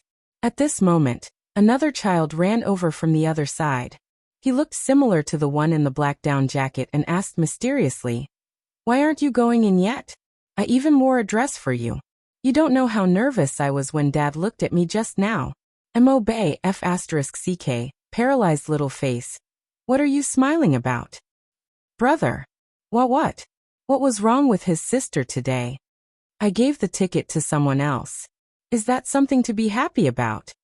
"Softer, Dad and Mom are nearby." "No, why did you give the ticket to someone else?" "Because." The ticketing officer perked up his ears, but before he could hear it clearly, a commotion came from the screen behind him. It was time for the match. The host smiled as he turned the microphone over. "All right, the members of both teams have decided on their team members for the team battle. Supreme Alliance has Yinhu Coco, Shui Yao Yao, and, just as the shoutcaster was about to announce Lin Chintao's name, there was a loud swoosh. It wasn't just the host, even the shoutcasters turned to look over. What's going on? The stage control was about to signal when the director held onto his wrist. He gestured for the staff to move the camera over. At the entrance, a person walked over slowly. The first thing that caught everyone's attention was the black skirt. Following that, The team uniform draped over her shoulders fluttered in the wind, creating a loud sound as the two words were blown out. She was still holding a ticket in her hand. Her hair was messy, but it didn't affect the beauty that she exuded. She glanced up, following the host's words with a light chuckle. And Spadesy. In an instant, the entire bird's nest was silent. The sound seemed to have stopped at that moment. Everyone felt as if their acupoints had been poked, and they were frozen in place. It wasn't just because of her appearance. It was also because she was wearing female clothing. However, the person under the spotlight didn't seem to notice their reactions. She smiled. Our captain isn't here today, so I will be leading Supreme Alliance. Almighty Z, we support you. What's the meaning of wearing female clothing? Is she here to apologize? Ignore what they say, focus on the competition. Swoosh. The crowd was out of control. It had been quiet before, but now, there was a huge uproar. There were so many voices that it wasn't possible to identify them.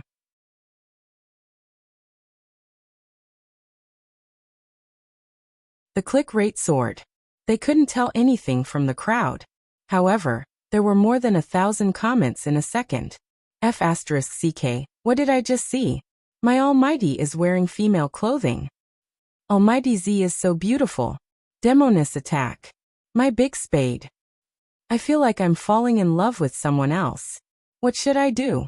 Is my hubby that handsome today? Female clothing. I'm drooling. Please give my Almighty some screen time. Female clothing. Screenshot. I want a screenshot. There are so many scenes. It wasn't that there weren't any negative comments, but that person just stood there as if she didn't hear anything. Her long dress matched her battle uniform. Her eyes were clear, and her side profile was extremely beautiful. The smile at the corner of her mouth made every fan feel that it was familiar, but also different. In the past, she was a mischievous youngster. Her laughter was seductive. Now, people couldn't describe that feeling. But when a few true Spade fans saw her walk to the exit zone, for some reason, they grabbed onto their best friend's hand and burst into tears. It wasn't because they were sad, but because they were touched. They knew very well why she had specially worn a dress. In order to make sure that there wasn't a single part of the competition that people couldn't hold on to. Just as she said, she stood there, clean and innocent. Lin Feng wanted to hug her, but he retracted his hand. He could clearly hear his words. F*CK, after changing into a dress, I can't bear to do it. I suddenly feel like a beast. Bojio reached out and pulled him back. She hugged him with one hand and patted his back coolly. You're a submissive, you don't have to feel such a burden. Good sister, I'll help you win it back later. Sister? Me? Sister? Lin Feng pointed at her before pointing at himself. He turned to look at Feng Yi. Feng Yi smiled, a relaxed smile that seemed to be reflecting light in his eyes. It seems like I can retire as the temporary leader. With that, he walked towards the committee, speaking in a low voice. The three of them nodded and gestured to the host. All right. The host turned towards the camera. In the nick of time, Supreme Alliance's spiritual jungler, Spadesy, has returned. Hence, they have made some adjustments to their lineup. Supreme Alliance's team members are Spadesy, Yunhu Lin Chentao, Coco and Shui Yaoyao. As for Theo's team members, they are. No one was listening to the host anymore. Everyone's gaze was on the person who was about to enter the arena. The number of views online had exceeded 100 million. The director knew what the people in front of the computer wanted to see. Hence, the camera remained glued to Bojio's face. She actually dressed up as a girl. The Japanese had the same reaction. Watanabe scratched his head in frustration. What I want to say is, will I really lose to a girl like me? Why does she look so annoying when she's dressed as a boy?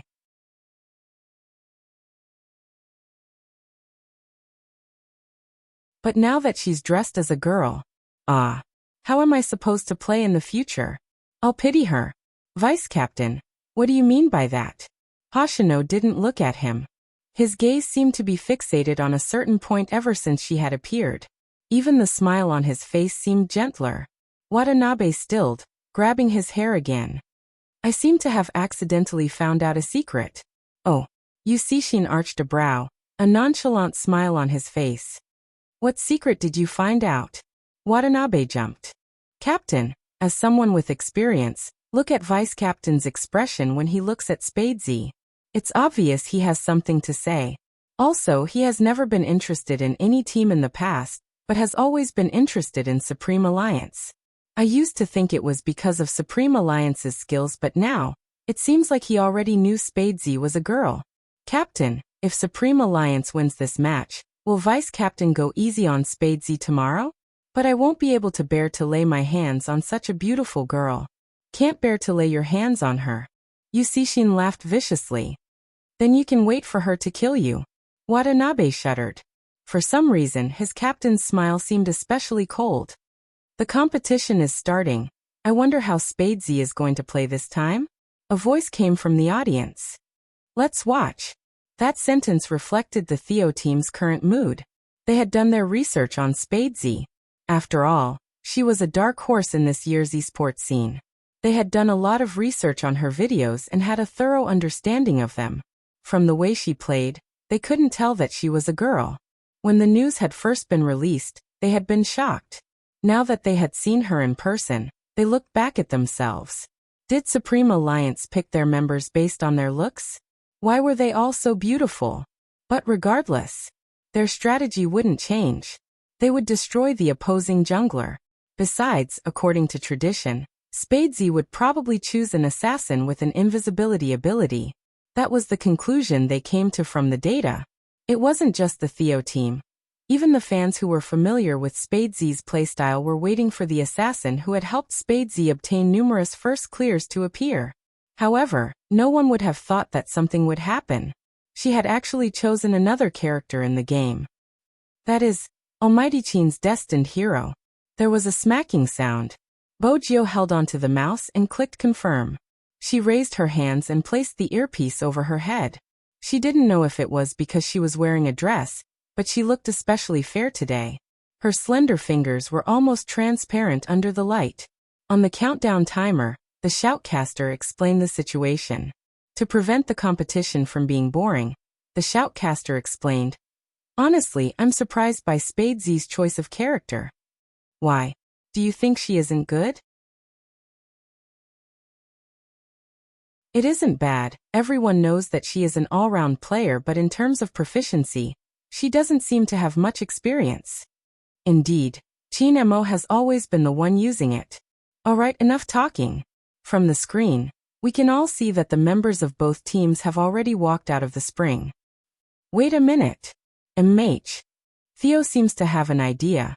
The screen zoomed in. The crowd clearly saw two figures behind Theo dashing across the jungle and the river. The ones in charge of guarding the middle and top lane were leaning slightly towards the jungle. They're planning to ambush us. That's right, this stance. It wasn't to negate Supreme Alliance's blue buff, but to outflank Supreme Alliance's jungler, Spadesy. Rao Rong's pupils constricted. Even he, who had fought one-on-one with Theo before, did not expect them to have such a fighting style, let alone those who had just entered the arena. This was completely different from their previous conservative style. F***CK, it can't be? Why are they playing so high? The audience couldn't help but admit that such an opening made them even more eager to watch. After all, Supreme Alliance hadn't noticed anything yet. They were all fighting for their finances. According to the usual playstyle, the more money one had, the stronger one's attack. From their perspective, there wasn't anything amiss. The more it was like this, the more it meant a message.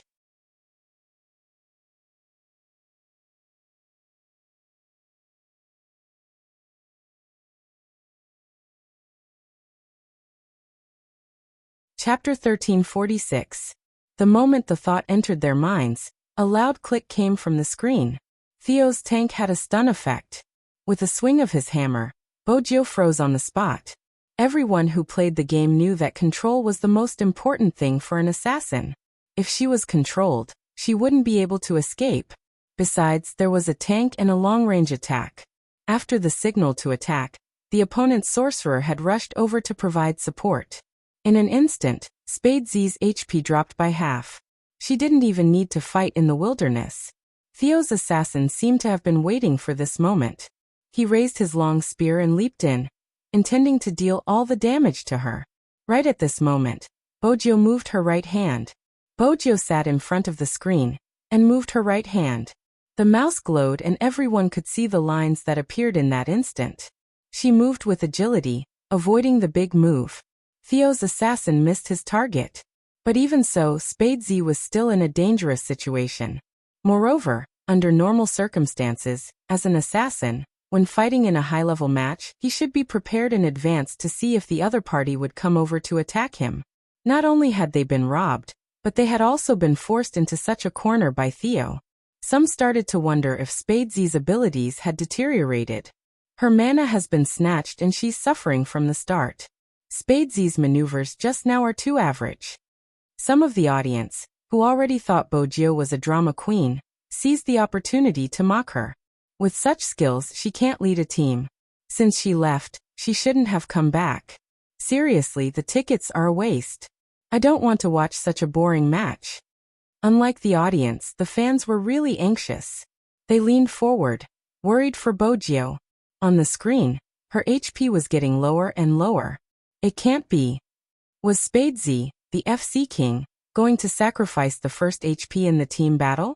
Spadesy's fans are going to be slapped in the face. Everyone's attention was focused on the magnified screen. The director had also focused on the main scene. Since Spadesy was the focus of everyone's attention, it would be more exciting to watch the match from her point of view. Hence, the discussion grew louder. Even the bullet screen was filled with comments. After all, this was the scene being broadcasted. But soon enough, the veteran esports fans noticed a problem. Why wasn't anyone helping Spadesy? Supreme Alliance wasn't at this level. Even if Shui Yaoyao was a newbie and didn't know how to support. But what about the others? Was this Spadesy's commanding skills? You don't even send a signal when you encounter a problem? Isn't he a little too arrogant? It seemed like Spadesy was only suited for individual battles, and wasn't suited for team battles. It was a pity that Rao Rong had already represented Supreme Alliance during the 1v1.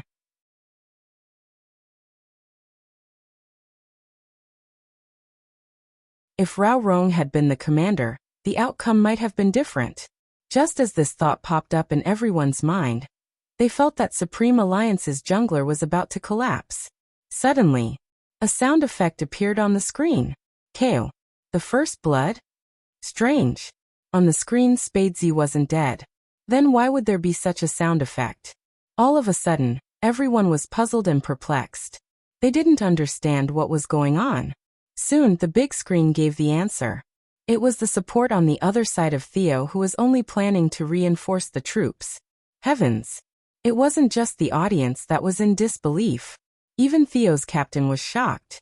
How did this happen? In an instant, the situation turned chaotic.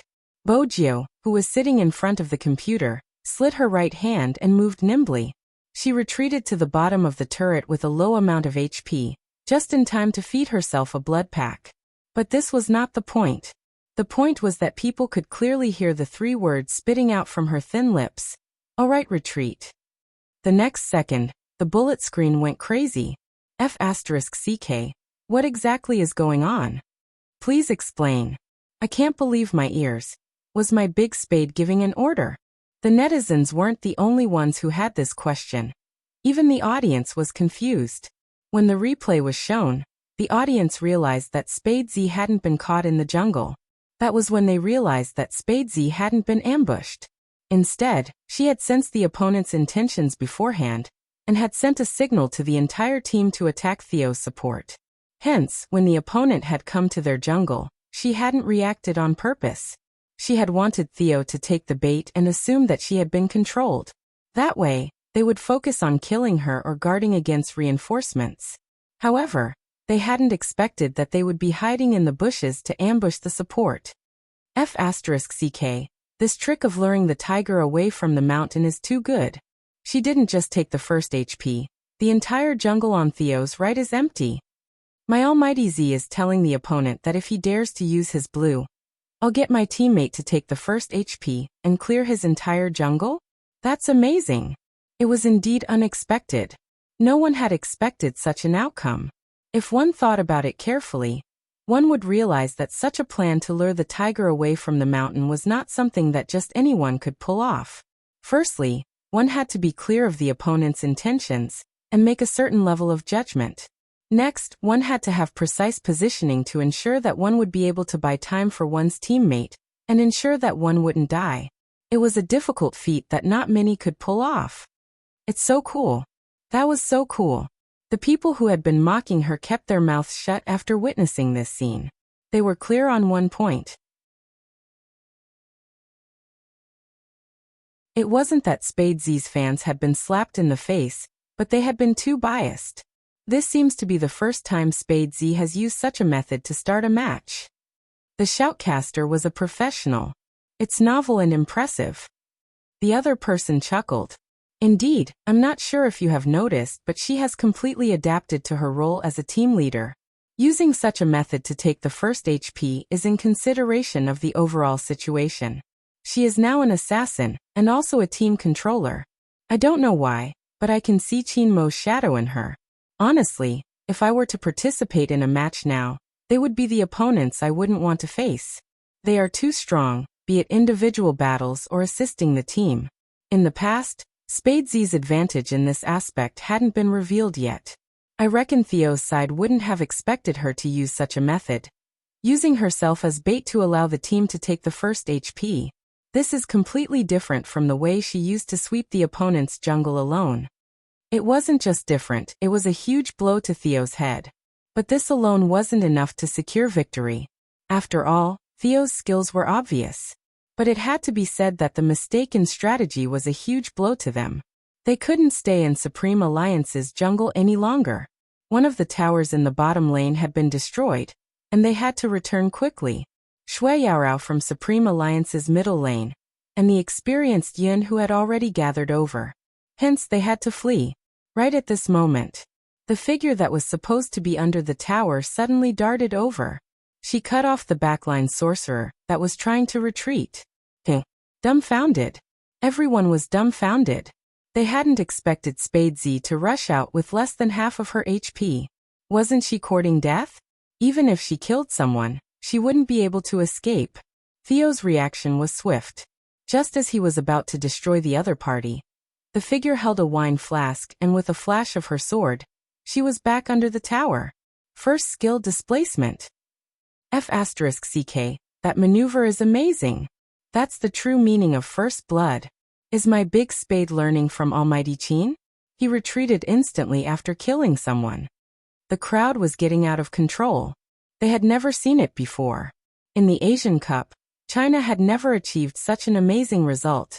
This time, even some of the haters were silenced. They couldn't be haters. Her maneuvers were too heaven-defying. The atmosphere on Theo's side was starting to change. They had assumed that with the information they had, they could deal with Supreme Alliance. It was the same even if Spadesy was around. But now they realized that the information they had was just information. Because when they truly competed against Supreme Alliance, they would realize how fast they were growing. Moreover, Spadesy was an assassin that no one could predict when or how she would strike.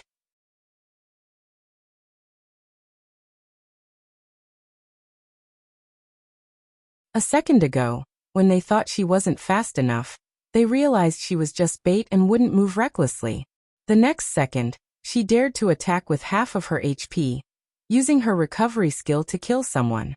Theo was really feeling the pressure. Their captain changed his style as he turned to the side and said something to the rest of the team. It was obvious that Theo's strategy had changed. They started to play steadily, ensuring that their jungle resources weren't taken by Spadesy. Next, they took a kill in the middle lane, pulling the score from 2 o'clock to 2-1. Gradually, everyone began to fully immerse themselves in the match. They were evenly matched. That was the mood of the spectators. At this stage, it will depend on who is more skilled. Yu Cixin placed his hands behind his back, whistling devilishly before his voice deepened. But I'm curious why Qin Mo isn't participating in such a competition. Even if he lost his memory, he shouldn't be absent. Hoshino tilted his head. What are you trying to say? You're tuning in to the Li Mei's Wuxia Whispers YouTube channel. We're so grateful for your support, and don't forget to subscribe to join us on this incredible journey through captivating stories. Your generosity through donations truly makes a world of difference, as it's the primary source of revenue that allows me to expand and enhance this channel for you. Thank you from the bottom of my heart for being a part of this adventure.